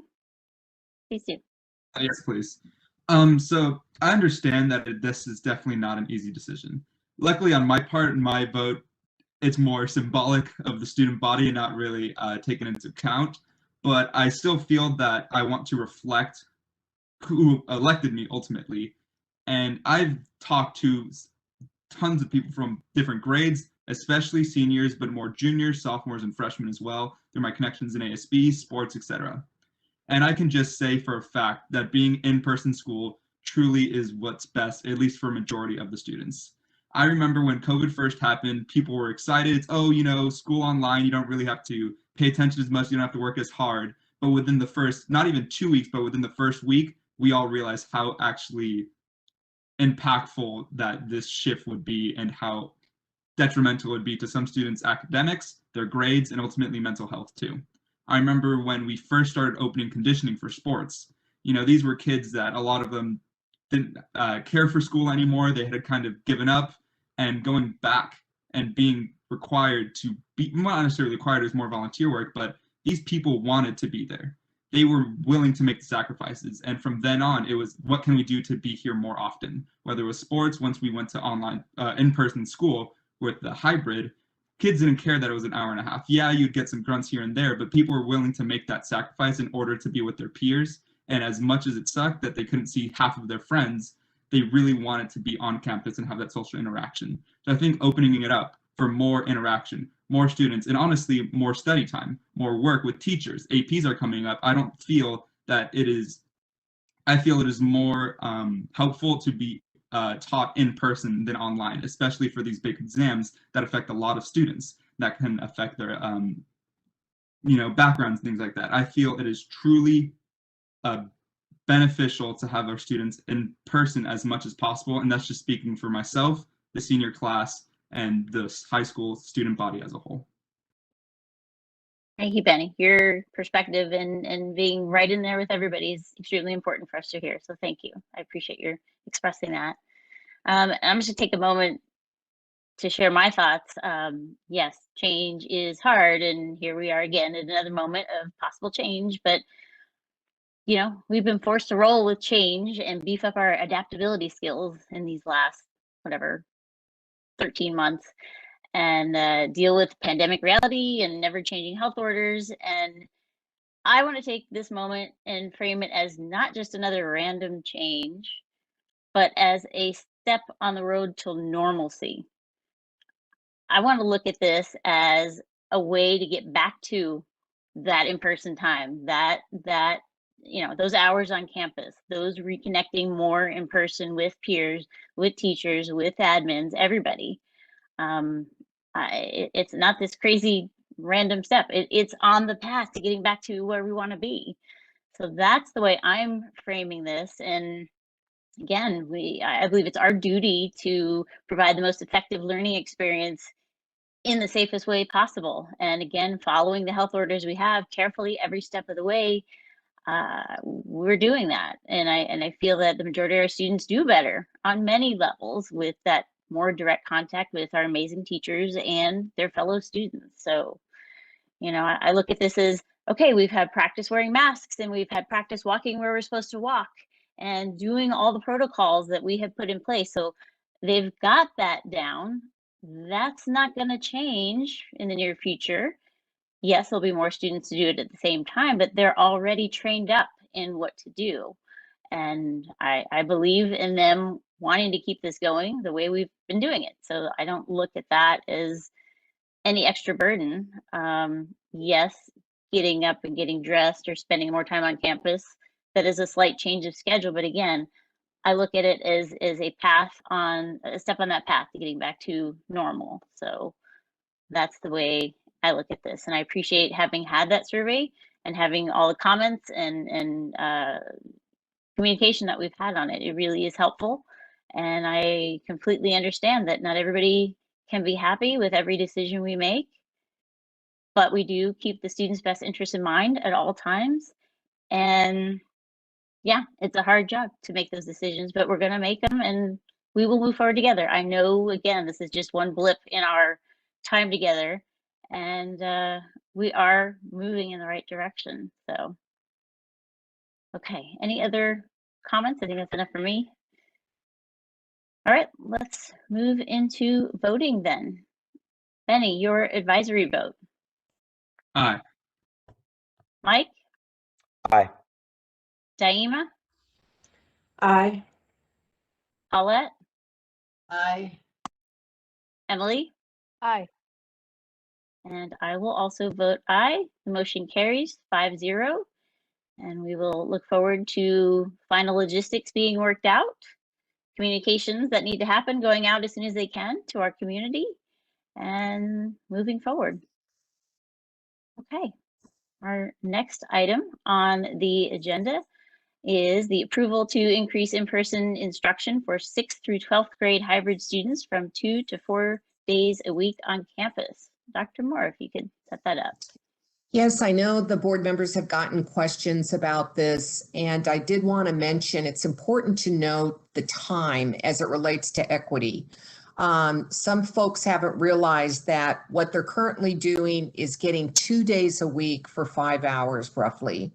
And now they'll be able to get 4 days a week for 5 hours, which gives them the same 20 hours or so that the elementary will be getting. So we're doubling time for both levels. I think that's a very important piece that I think may have gone overlooked as it related to what was important about both of these proposals.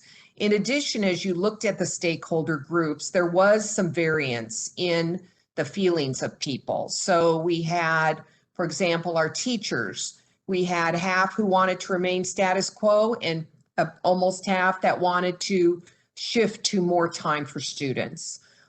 We had parents shifted on this, and there was not a critical mass in one area. I do really want to acknowledge Benny's comments. Benny, your comments really impressed me. It makes me sad that you're going to be leaving us because we want you to have this kind of voice on any and all items. So thank you for sharing your thoughtful student perspective on this, because your perspective and the perspective of our students was what we were trying to capture in putting the survey out there. So clearly next time when we survey the students, we're going to have to work in cooperation with our ASB to be sure that we do it right and we raise those levels of participation. So thank you. In addition, 4 days makes sense because there are some logistical challenges that the middle school and the high school are dealing with that not necessarily all elementary teachers are dealing with. And at the elementary level, we have a robust distance learning program. So we have people that declared they wanted distance learning, they're assigned to distance learning, and we have teachers assigned to that program who are delivering those services. So on Mondays, for example, at the high school, the Track C, as they refer to it, the Track C students, or our distance learning students, are students that do get additional check-ins and things on Mondays. So that also helps with making sure that we have some balance for our distance learning students. In addition, I know it might not feel this way, but we are trying to be the least disruptive as it relates to advanced placement exams. We realize those are high stakes. However, I just want to give the teachers some grace that this has been an extraordinary year, and the fact that any student is taking an AP test is a wonderful thing, and you, I know, have gone above and beyond to make them as prepared as possible in this unprecedented year. So please relax, and the results are the results, and look at it as a baseline, and we can grow from here.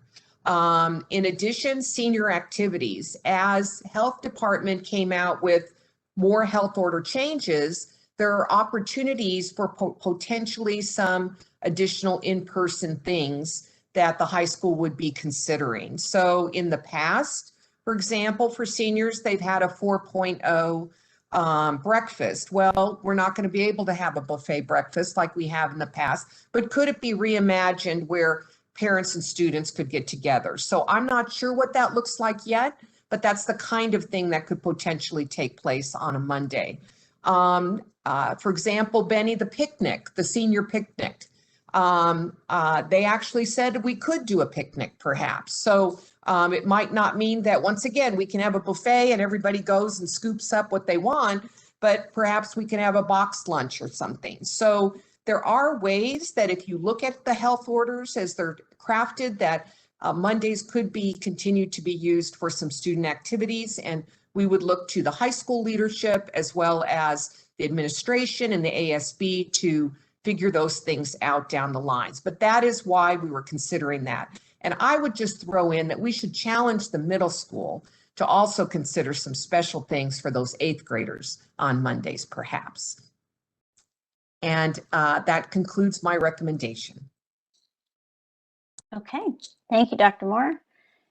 If I could have a motion for this item. A motion.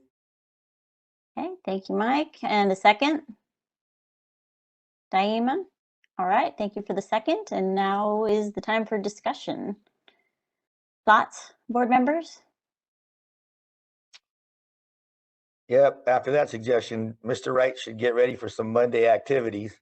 No, I think, you know, if Benny's comments are the reflection of the feelings of the students, I think it's pretty obvious what we need to do. I want to say thank you, Benny, for those thoughtful words. It solidified a lot for me and my other board members. This has been a very difficult decision, but your comments and your thoughts on this, just want to say thank you publicly to everybody for their input. And like I said, you know, this has been a very difficult thing, but you know, we have to keep our students in mind. And I think as our representative, Benny's done a really good job in telling us what their thoughts and feelings are on this subject. So it makes it really easy. Thank you. And let me, oh, go ahead, Daima.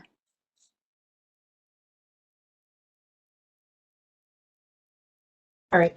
So I just want to say, we all know there's only a few weeks left in the school year, and I'm hoping that by returning and changing things up, that it gets us closer to a sense of normalcy. And by that, I mean, this gives us a chance to preview the schedule, to preview the process, to work out any kinks before we return next year. And I'm hoping that there's something that we take away from this. There's something that we learn. And in this process, we come back stronger, we come back better, and we give, to the extent possible, our students a chance at what will be our new normal next year. Okay, thank you, Naima. Other thoughts, board members? Anything else you want to add, Emily or Paulette or Benny again? No? All right. I think I spoke enough on the last one, and that was all thoughts for both of these decisions. But I will say that, I just want to put it out there so that people start getting used to it now. My hope is that we are back full day, 5 days for everybody next year. I don't want anyone to be surprised next year and say that, oh, I like this 4 or 5 day part day schedule or all that. Again, we will go with the health orders. That will guide our decisions, but if there's any way for waivers or whatever, I will push that we do that, because we've had a couple cases. They haven't been communicated to anybody else. It stayed with what I think we are doing right. And so just everyone please know that I will not rest until we are back full time, 5 days, with whatever safety allows us to. Yeah, and I actually just want to add on this particular item that I'm glad that we asked the secondary students for opinion. Now, again, maybe they don't check their email. I will tell you, I know mine don't check their email regularly, and I had suggested they check their email when this was happening if they wanted their thoughts to count. But I will say that those who did respond, the majority of the students did want to do more than they are doing now. Whether it's 4 or 5 days, it was a majority that wanted to come back for more. So I hear that, I'm listening to that. And again, a step on the road to normalcy is the way that I'm looking at this. So, okay, if no further discussion is necessary, let's vote. Benny, your advisory vote? Aye. Mike? Aye. Naima? Aye. Paulette? Aye. Emily? Aye. And I will vote aye. Motion carries 5-0. And again, everyone watching, listening, watch for communications, check your email, check everything for how and when things will step up to the next level. Okay, item D, I do have some public communications to read for that. So give me a moment while I find those and read those out before we get into that item. Okay. Okay, so these are public comments submitted regarding 6D, adoption of resolution 18/2020 through 2021 relating to California Environmental Quality Act clearance and approval of El Segundo Middle School Gymnasium project. I have, looks like 4 communications here. Okay. The first, dear ESUSD board, I am writing in support of the proposal to build a gym for the middle school. My children are not yet students at the middle school, but will be in the next 5 years or so. I think that an on-site gym would be of great value for the students' physical and mental health. Construction of the gym at the front by the parking lot would be ideal in terms of ease of access and from a safety perspective. Thank you for your consideration. Sincerely, Nina Baumler. Our next item. I appreciate that you moved the gym to the front of the school. This will provide extra security to our students because currently the students playing on the field are a little too open/visible by anyone walking by. ESUSD has spent so much time and energy with fencing and keeping the kids safe, and this just carries that vision forward. Thank you, Bradley Smith. Our next communication. Thank you for the great presentation last night. It was very informative and well done. The presenting team answered some tough questions, and I think they were very respectful. As a parent who spends time on campus, I will appreciate the increase in parking. I also appreciate the moving of the gym to the front of the property and your diligence in saving the green space by extending the field space in the back. The drawings presented look like an inviting facility that blends well with the current campus. Thank you, Cheryl Smith. And our last communication on this. To the El Segundo School Board, I am a El Segundo resident, parent of students, and a neighbor to the middle school. My property shares a property line with the middle school. When the bond issue was up for conversation in bond election, I was informed from many people and sources about the bond measure, including the construction of a gym. I was aware that my vote for the bond was asking for 18 months of construction outside my door and having a new building on campus. I voted yes. I was always informed and want the school to have a gym. This makes a place for students to have PE class inside, play sports inside, and make it a better school. I know the addition of a gym is beneficial and a good thing for the school, the kids, and the neighborhood. Please do not delay the building of the gym any longer.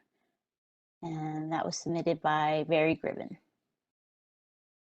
Okay, those are the communications I have on this item. And Dr. Moore, would you like to officially present it? Yes, I would. First of all, thank you to the community members who submitted public comments in support of this item. However, I would be remiss if I did not acknowledge that this has been a topic of conversation with the neighbors surrounding the middle school, and that we appreciate your feedback. The board is listening, and it's important for you to know that your involvement is going to assist in having a stronger, I think, facility overall in the future. So the item that is before you this evening is for the board to adopt a resolution relating to California Environmental Quality Act clearance. It is our belief that this project qualifies in all manners to receive a Class 14 categorical exemption. And by board action tonight, we would then be taking action to move forward with applying for that exemption. It is important to note that I appreciate our staff, both Dylan Ferris and Preeti D'Souza, Ali Rabihi, who have been actively engaging with our neighbors in this process. I believe this is an ongoing process, and that I do believe your input has been very valuable. So as we hear about, oh, could we put some trees towards the front of the street? That is absolutely something we want to be cognizant of and make it look attractive. We want to be cognizant of lighting. We want to be cognizant of having an environmental swale that will capture the storm drain water in being a responsible group. So we do want to make those steps and take those steps that will make for a wonderful facility for the community and certainly our students. And I recommend approval. Okay, thank you, Dr. Moore. Do I have a motion for approval? Paulette, looks like I saw your hand first, so we'll give you the first, and Daima right behind with a second on that motion. So now we may have discussion on this item. Comments, questions, board members? I've been on the board from the conception of this, and so I do want to speak a little bit. Yes, and initially it did start in the back of the middle school. Not really what we wanted, but we were looking at costs, and then as the projects came about, and parking was always going to be added, and the building, and when we started kind of meshing together, it made more sense for it all to be in the beginning. I think maybe as a district we could have done better, and I will eat it. I have already talked to a lot of residents along Center Street that we could have done better. I mean, we were having board meetings, we were having these town halls still when we were talking about moving that, but somehow word did not get out of our direction. But we have been talking about this for years now. So I don't want people thinking this is a brand new thing we're trying to hurry and do. It is not the case. But just when a lot of the concerns came with safety and parking and a place for bike racks and a cool environment for kids, and by all means, when we're looking to spend millions and millions of dollars of the community, to hide it in the back of the campus just was not doing it a service. And I would challenge anyone to look at the renderings. It's going to be beautiful. and the way the building sits, it is lower. I don't think it's going to obstruct views the way that maybe some are thinking it is. We are taking those things into account, but from a programming part, safety part, it really does make the most sense. And I hope the community, I've already given out my cell phone to many members and they've called me and I've got some phone calls to make back. I'm sorry, I've been a little under the weather the last couple of days, so I haven't gotten to everyone, but I am committed to talk to anybody and show plans and get thoughts. And we are looking at lighting, we are looking at fencing that's going to be way better than what we currently have. So I think we can be good partners in this. I commit to being good partners. I can't say that we'll agree on everything, just as people were watching about coming back to school. You know, we can't even agree on that and how that looks. So, but again, our first commitment as a board is what is best for the programming of our students. And we want to be good community members next and very high on that. But what's best for our students and the use of our bond dollar monies is very important. Okay. Other thoughts, board members? Fame? So I appreciate the letters on this topic. I have to say that there were two that really stuck out to me. I think the first was when you look at moving the gym and someone in their letter mentioned that, what about the safety factor about our kids being out on the street? And we have made investments in fencing and safety, but to have them on the street where playing while they're open to the street, the fact that we're putting the gym there will add that buffer. And so I like that that was brought up and recognized by the community. The other thing, the one letter that honestly really touched me was the one from the neighbor.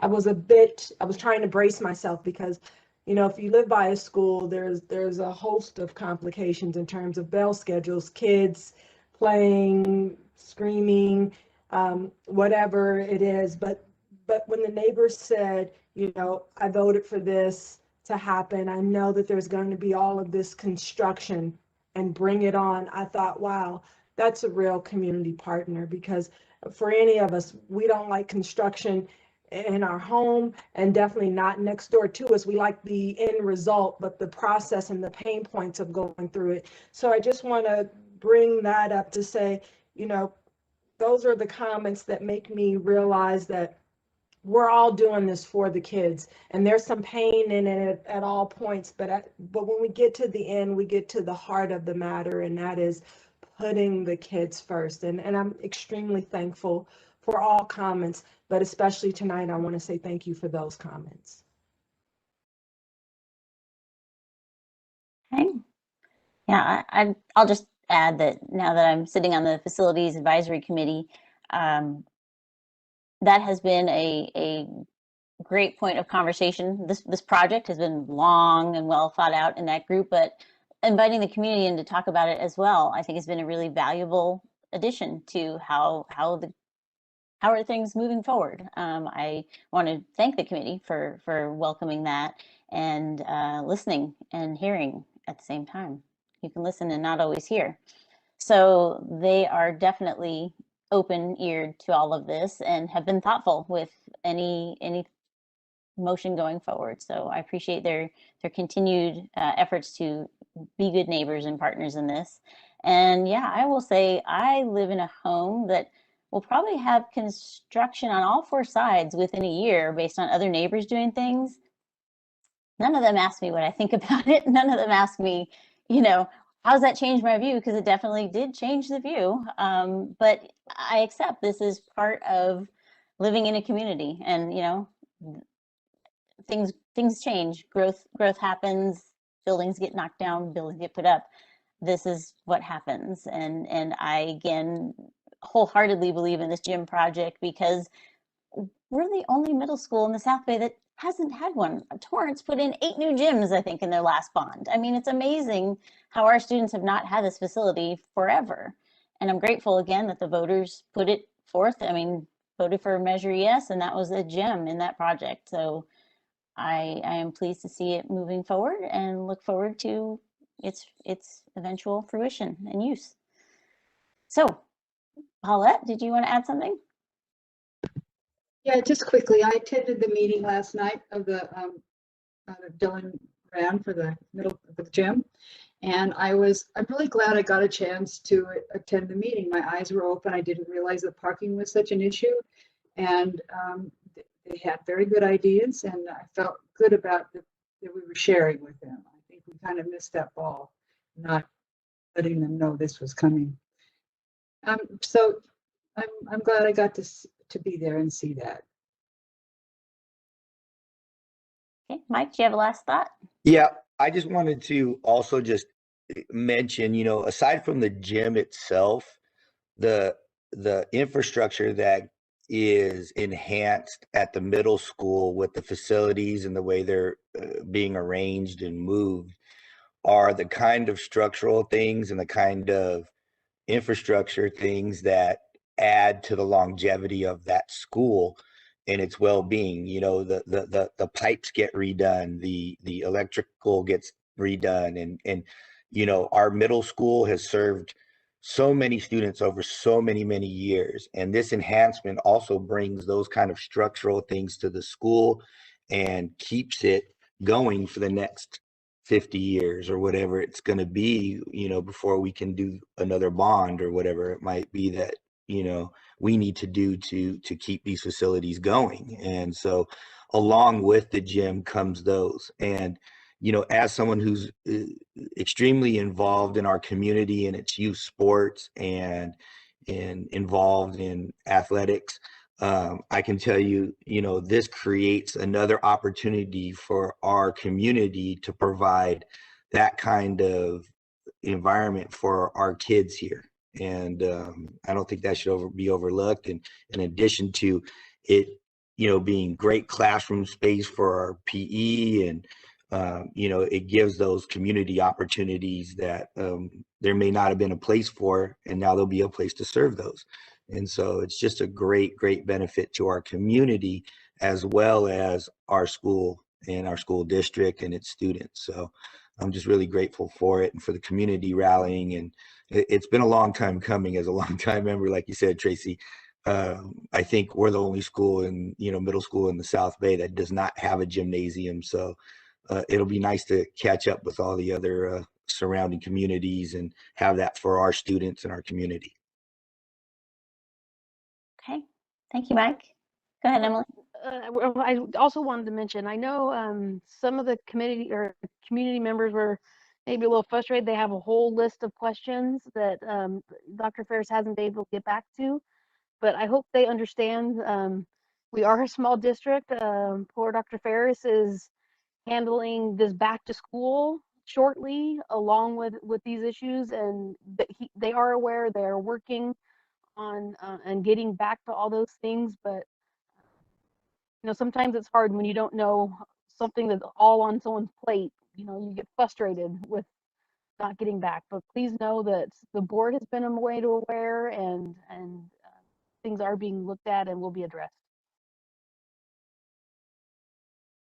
Okay. If no further comments on this item, we'll move into voting. All right. Looks like we're ready to vote. Benny, your advisory vote. Aye. Mike? Aye. Daima? Aye. Paulette? Aye. Emily? Aye. And I will vote aye. The motion carries 5-0. Item E, public hearing / comment on ESUSD proposal for a tentative agreement between El Segundo Unified School District and the Classified School Employees Association and its Chapter 71 for the 2019-2020 and 2020 through 2021 fiscal years. So we are opening the public comment period now at 7:02 p.m. and we have not received any written public comment. Is that correct, Dr. Moore? Yes, we have not received any comments on this item. Okay, and since we have no guests that speak during our meeting, we will then close the public hearing section at 7:03 p.m. The clock just turned. Perfect. And that's not a voting item. So, right, we move forward. Okay. Item F, approval of the tentative agreement between El Segundo Unified School District and the California School Employees Association. Hold on a sec. Do we need a vote that we close the public hearing? We don't, do we? No. Okay. I'm just second guessing myself because we do this so rarely. Apologies. Let's go back to item F. All right. Approval of the tentative agreement between El Segundo Unified School District and the California School Employees Association and its Chapter 71 for the 2019-2020 and 2020-2021 fiscal years. Dr. Moore. Yes, I really do want to point out that this agreement is actually for 2 years. In 2019-2020, due to the pandemic closure, collective bargaining did not conclude. We paused everything due to the very unforeseen situation that school closure caused and the concerns from the state regarding the budget at that time and the expenses that could possibly be incurred due to the pandemic. So we enthusiastically bring this item forward really to say thank you to the employees. It has been, they have been patient in understanding throughout this extraordinary year, and this will bring to the closure collective bargaining from 1920 and the 2021 school year. And so I believe this is a very fair settlement, and I think it really applauds the efforts of our classified workers who were some of the first people who never left the workplace. And so they truly are essential to this district's operation. Okay, thank you, Dr. Moore. May I entertain a motion? Move approval of item F, the tentative agreement with classified union. Thank you. And a second? Second from Daima. I saw her hand go up first. Time for discussion. Any comments or questions? Okay. Seeing none, I will just express again my gratitude for all of our classified workers, and we'll start voting. Benny, your advisory vote. Aye. And Mike? Aye. Daima? Aye. Paulette? Aye. Emily? Aye. And I will also vote aye. The motion carries 5-0.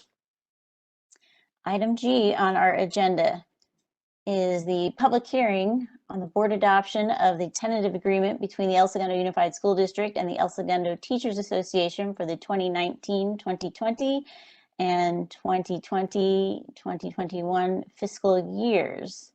I will open the public hearing at 7:06 p.m.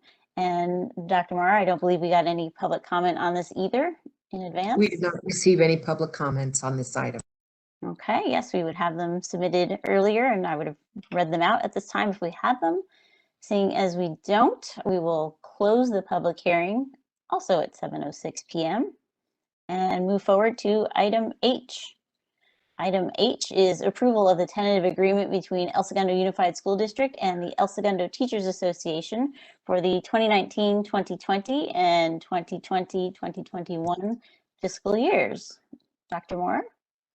Yes, this tentative agreement is also for the 2 school years. However, this does not preclude any change in working conditions. So for example, I do want to clarify that although this will take care of salary benefits, any contractual changes, things such as the action item you voted on tonight will require collective bargaining and obtaining an MOU to make that transition back, taking a step closer to full-time. So I just wanted to clarify that.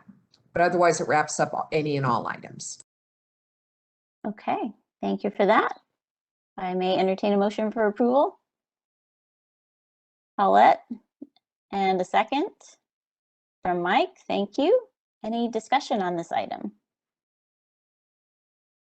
No? Okay. Thank you again to our teachers for your continued flexibility, rolling with us through this completely unforeseen situation. And I'm glad we can wrap this up here. All right, let's move into voting. Benny, your advisory vote. Aye. And Mike? Aye. Daima? Aye. Paulette? Aye. Emily? Aye. And I will vote aye. Motion carries 5-0. Our next item, public hearing / comment on ESUSD proposal for tentative agreement between El Segundo Unified School District and non-represented employees, confidential TLC, classified management, certificated management, and superintendent for the 2020-2021 fiscal year. Dr. Moore? It was the public hearing. Let me unmute myself. We did not receive any public comments. Is that correct, Dr. Moore? Okay, yes, I did not see any either. So, sorry, we'll open the public hearing at 7:08. I've asked the question. We have none. I will, close the public hearing at 7:09. Thank you. Moving on to item J, approval of the tentative agreement between the El Segundo Unified School District and non-represented employees, confidential TLC, classified management, certificated management, and superintendent for the 2020-2021 fiscal year. And now I can ask for Dr. Moore's introduction. Yes, this would include any employee groups that are not represented by an association, including me. Including you, indeed. But not including us. No, this still is our pay pay. everybody. There's no salary to negotiate when it's 0. Okay. I will move approval of item J. Thank you, Emily. And a second from Paulette. Thank you. Any discussion on this item? No. We do appreciate all of you who are listed as non-represented, but you are well represented within our district in other ways. So thank you for your service. Okay, let's move into voting. Benny, your advisory vote. Aye. And Mike? Aye. Daima? Aye. Paulette? Aye. Emily? Aye. And I will vote aye. Motion carries 5-0. Item K, approval of resolution 17/2020-2021 certificated school employee week. Dr. Moore, would you like to introduce this? And I know Paulette is going to read a section of it as well, our clerk.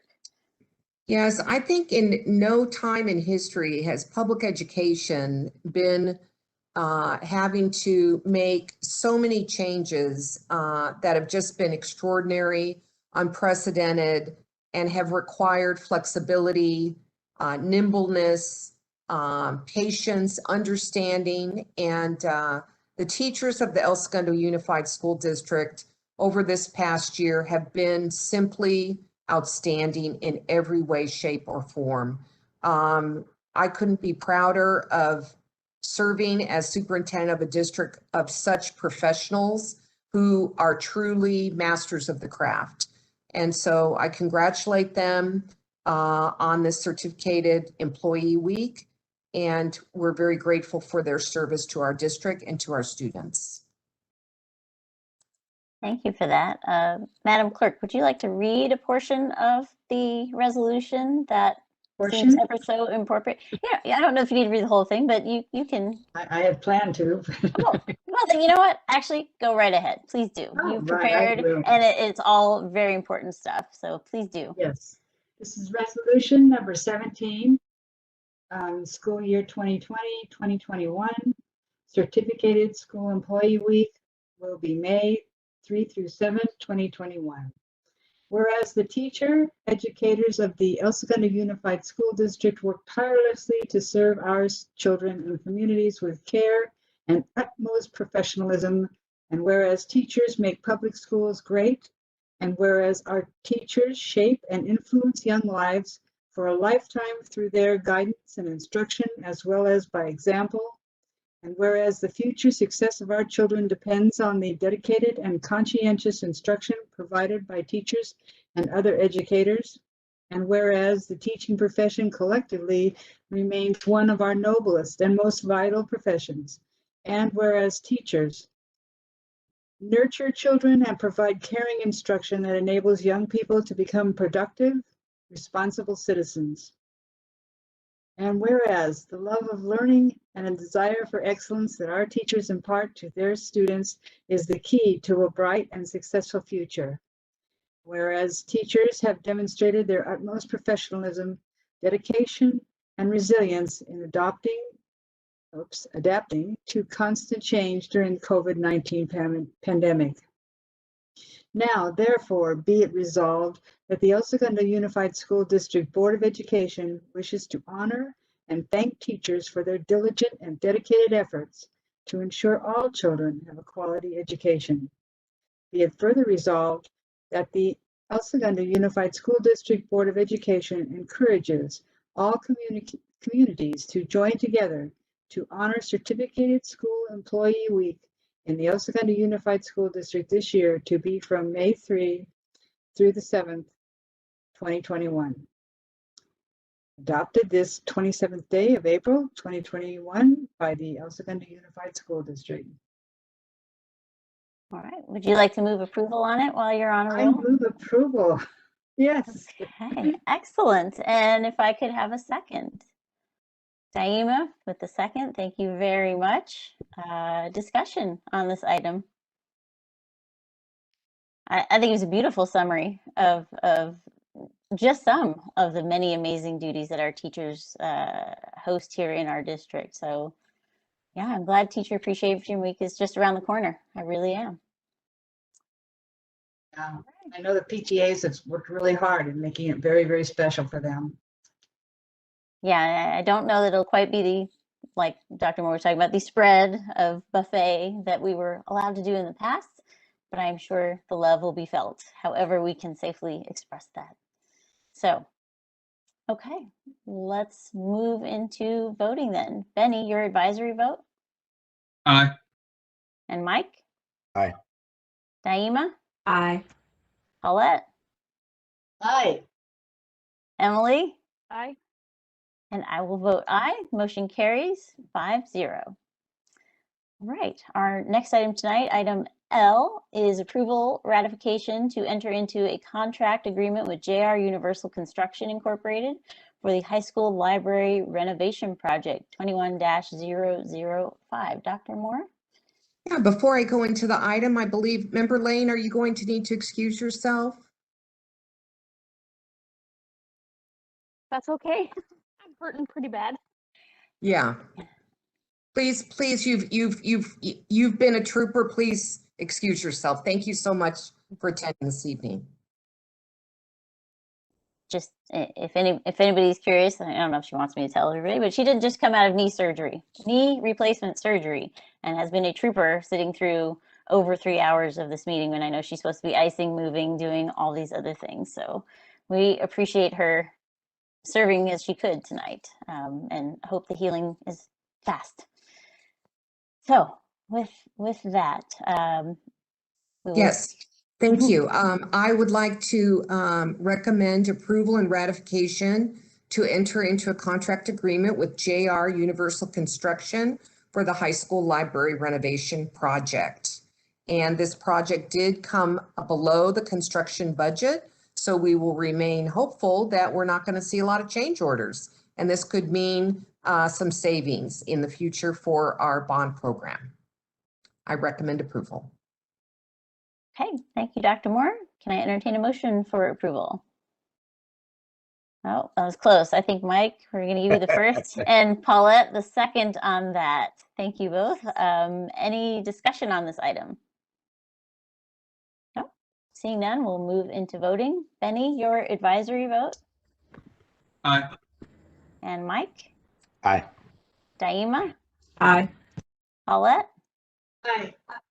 And I will vote aye. The motion carries 4-0. Our next item, item M, approval to enter into agreement with Converge One using a piggyback contract with the National Association of State Procurement Officials for the purchase of Intel Unite technology. Dr. Moore, tell us about that.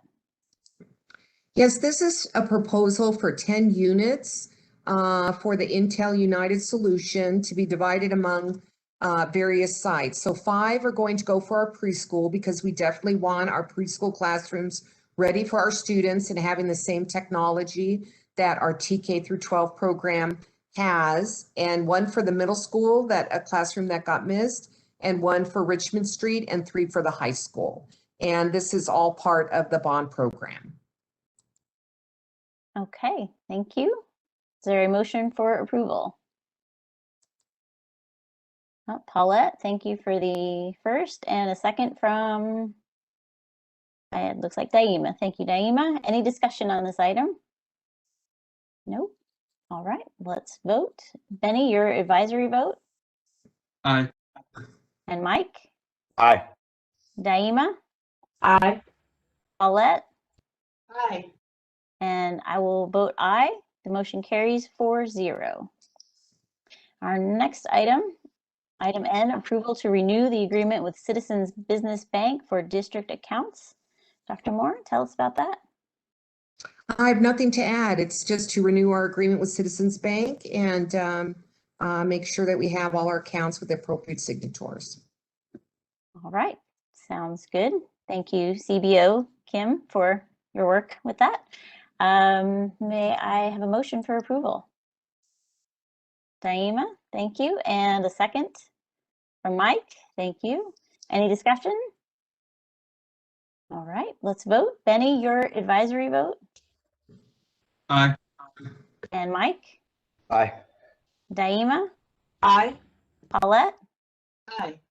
And I will also vote aye. Motion carries 4-0. And our final action item, approval of revision to board policy on advertising and promotion, BP 1325. Dr. Moore? Yes, this item was brought as an information pending action at the April 13th board meeting. No board members had any suggested changes at that time. I waited for any feedback and everybody seemed happy with it. So I bring this before you this evening for action. Okay, thank you. Do we have a motion for approval? Motion to approve. Okay, thank you, Mike. And a second? Oh, I saw Daima give me a little nod first and then raise your hand. So I'm going to give the second to Daima. Thank you. That was close though, Paulette. Any discussion on this item? No? All right, let's vote. Benny, your advisory vote?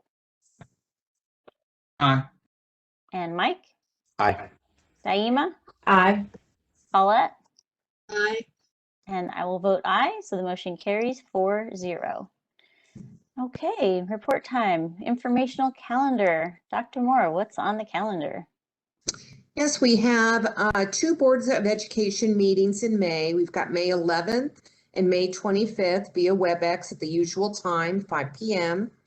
In addition, we have various PTA meetings that are listed on the district calendar, which start with the high school PTA on the 5th, Richmond on the 10th, it looks like, council on the 17th, the middle school on the 18th, and Center Street on the 19th. And this is the time of year where we're going to start getting into those installations. I see Center Street has theirs listed as the installation meeting. So we look forward, and we always look forward to this time of year when we'll be inviting our PTA leaders to come share their synopsis and summary of the year as well will be coming up. So that is all.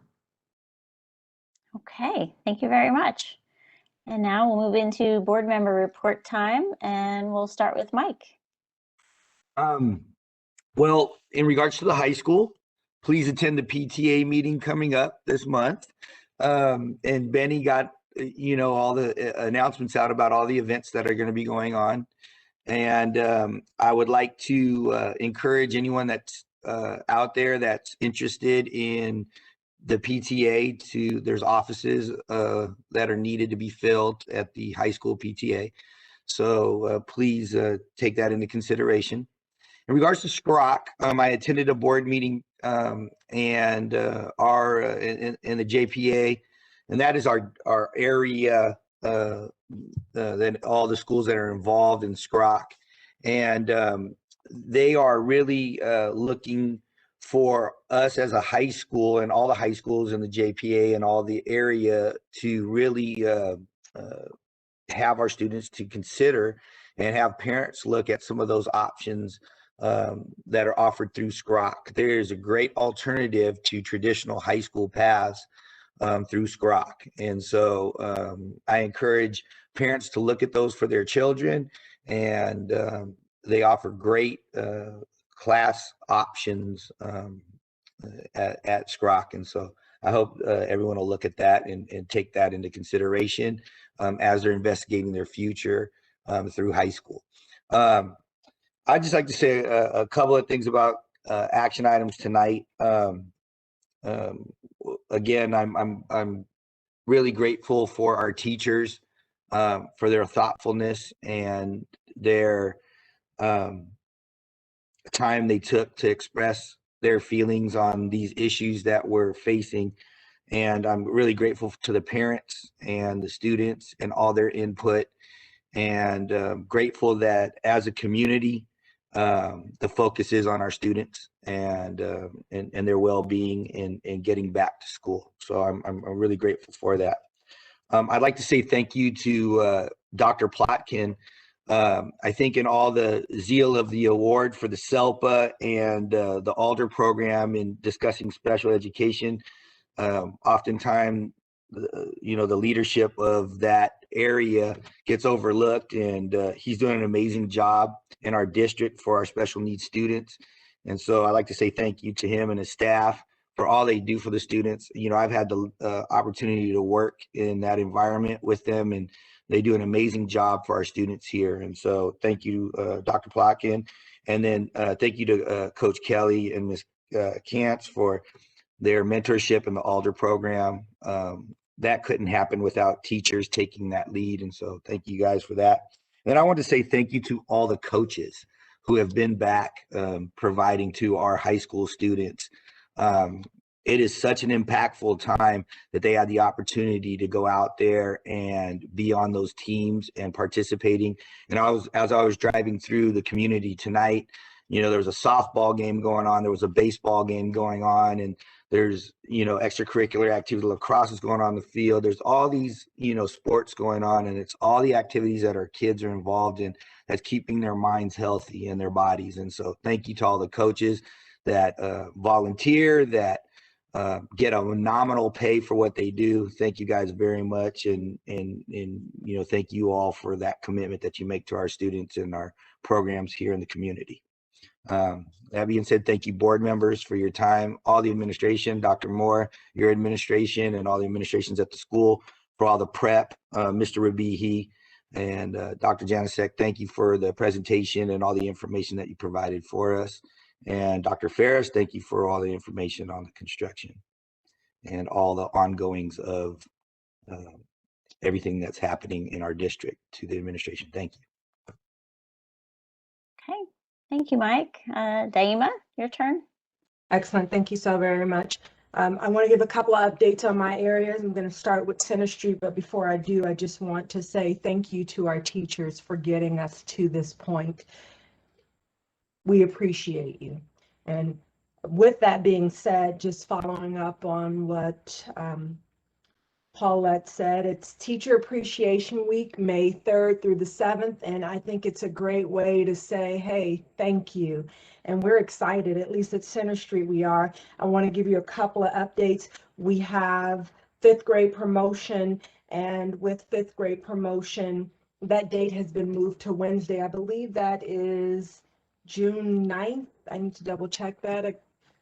I believe it is June 9th, moved to Wednesday, and we're hoping to have that. For now, it's in person outside, so we're excited about that. There's also testing for 3rd through 5th grade coming up. I want to talk about the library construction set to begin May 3rd. And also a couple of highlights for our readathon. It was a huge success. And I just want to throw out that Mrs. Montrose's class won the Cold Stone's grand prize truck. So very excited for all the kids. That will be distributed in a very pandemic friendly way. The other thing I want to talk about is to celebrate is the virtual STEAM night. That was with Mrs. Hoppy, and they had over 120 kits that were picked up and families participated at home. A great turnout.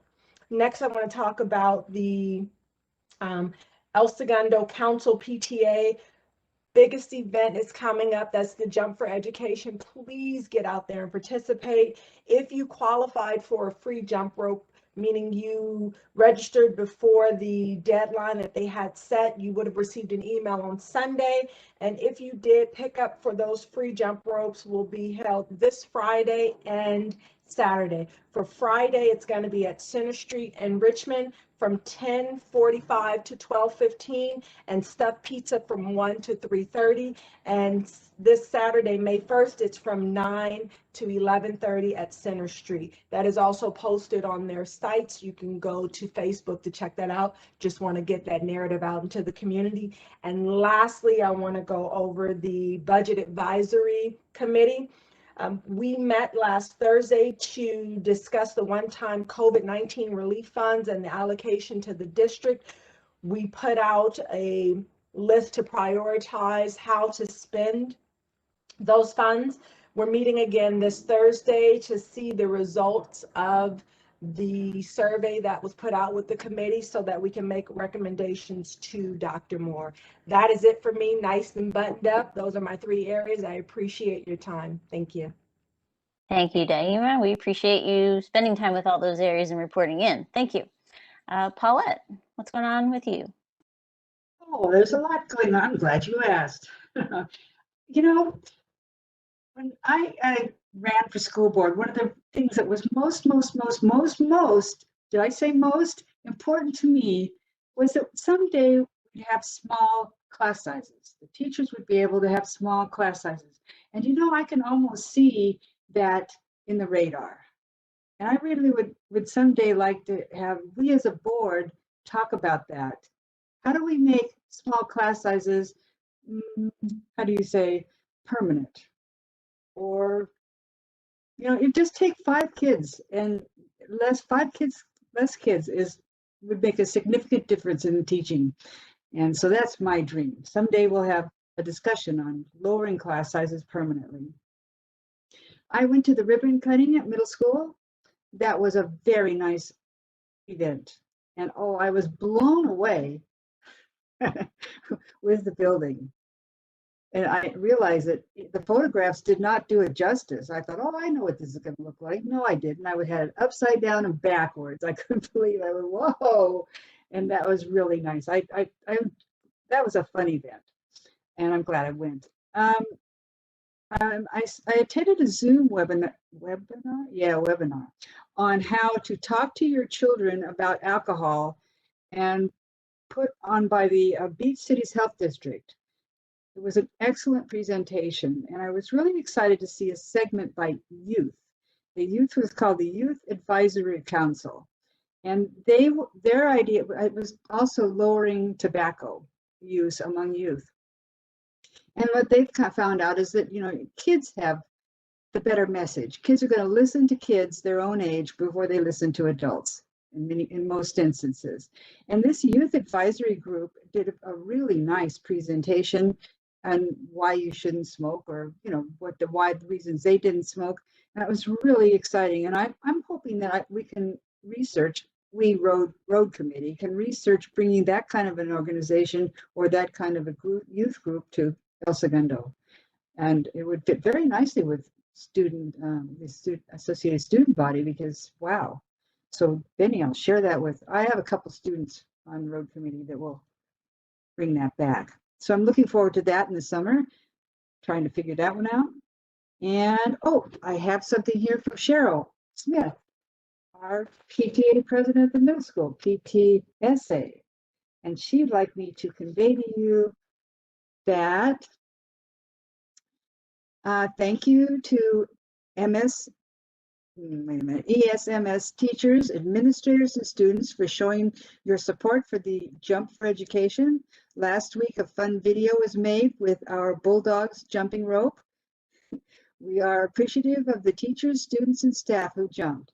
El Segundo Middle School PTSA is looking forward to spoiling our teachers and staff next week during Teacher Appreciation. I appreciate Cheryl for shooting me those emails to share with you.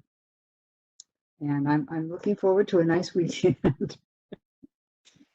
All right. Thank you, Paulette. On my list of ad hoc committees, I will say the Facilities Advisory Committee, I've already mentioned tonight, but we spent time talking about the gym project, and again, neighbors were part of that discussion. It was nice to have that time for dialogue. We also talked about the Center Street Library and high school library projects, and some early design discussions for the new building at the high school, the multi-purpose building that's going in there. So good stuff happening in that committee. And I've listened to the LA Department of Health call, this new thing that I do every week. Trying to keep up with all the latest numbers and facts. And yes, the ribbon cutting last week at the middle school was amazing to actually be near people, not just little boxes looking at each other. And you know, it was pulled off in a very safe way. Thank you, Mr. BE, and everyone that worked on logistics of that event. Yeah, I like to say it was done very safely, or as safe as you can do an event with a very large pair of scissors. So yes, it was nice to see a true moment of our bond progress, and you know, actual solid results and appreciation in person was great. So again, most thankful for our community supporting this bond and all the hard work that's going into it. And that's it for me tonight. Dr. Moore, your turn. Great, thank you. First up, I know Member Wheaton mentioned state testing. So I did want to share that even in the pandemic year, all school districts are still required to have a standards aligned assessment in math and English language arts for all 3rd through 8th grade and 11th grade. So the tests this year have been abbreviated, and results will still go out to parents when they're made available. The high school began assessing the juniors this month using the CASP, while all 3rd through 8th grade students will take the abbreviated online version of the assessments in May. Typically, we also participate in a science assessment in grades 5, 8, and 12, but this year it's certainly not a viable option, and so the test can be waived by individual school districts, but does not require any board action. So I did want to share with the board that we will not be participating in that particular test due to the many shifts that our students have had to make, and our primary focuses have been on reading, writing, and language arts and mathematics this year. So we look forward to returning to schedules and in the future. And I think that this was a good decision for our district in participating in the abbreviated CASP and not providing one more change for everyone. In addition, I had some fun, good news for the high school. And I actually think some of this good news might even surprise Dr. Gooden and Ms. Devolantes because it surprised me. So first off, I wanted to acknowledge that I had sent an opportunity to the high school for students to consider applying for the Boeing STEM signing day. And so we actually had a student, Dahlia Ramirez, who was selected to participate in that. And so this young lady signed as part of the Boeing STEM signing day, which is a wonderful thing to think about our women being involved in the engineering field, and certainly STEM fields. We love to see more women involved in the STEM field. So I was very happy to see that, and congratulations to Dahlia. In addition, I received an email today, and specifically the U.S. News and World Report came out with the best high schools in America. And certainly El Segundo High School was very noteworthy, and it was highly ranked in the Los Angeles area, in the top 40 of all high schools in the metropolitan area. And it's in the top 100 of all high schools in California. So we're very proud of the rankings that they've received, and I'll forward that to the high school. But out of the blue, all of a sudden, I got another email today that was another good news, And the high school didn't even have to do anything but just be the wonderful, high-performing, fabulous high school that we have. It says State Superintendent Tony Thurmond announces additional 2021 California Distinguished Schools. And it says they awarded an honor to 102 schools, and today that list has been broadened to include 120 additional California senior high schools. And guess who is on that list? El Segundo High School. And it's because of their tremendous academic achievement, their continuous improvement in the area of test scores, suspension rates, conditions, and school climate. So typically these awards come because you've applied and you meet certain criteria and you jump through a bunch of hoops. So in an unprecedented year, I would like to congratulate the teachers of El Segundo High School for doing a superb job and this tremendous honor. It's great news. And in a year where we have been on a roller coaster, it's nice to have a little gift of goodness now and then. So that's all I have. Excellent good news to close out the meeting. Love it. Okay, so with that, we will not be recessing to close session. So I will now say we can adjourn at 7:39 p.m. And thanks to everybody who joined us tonight. Have a great week.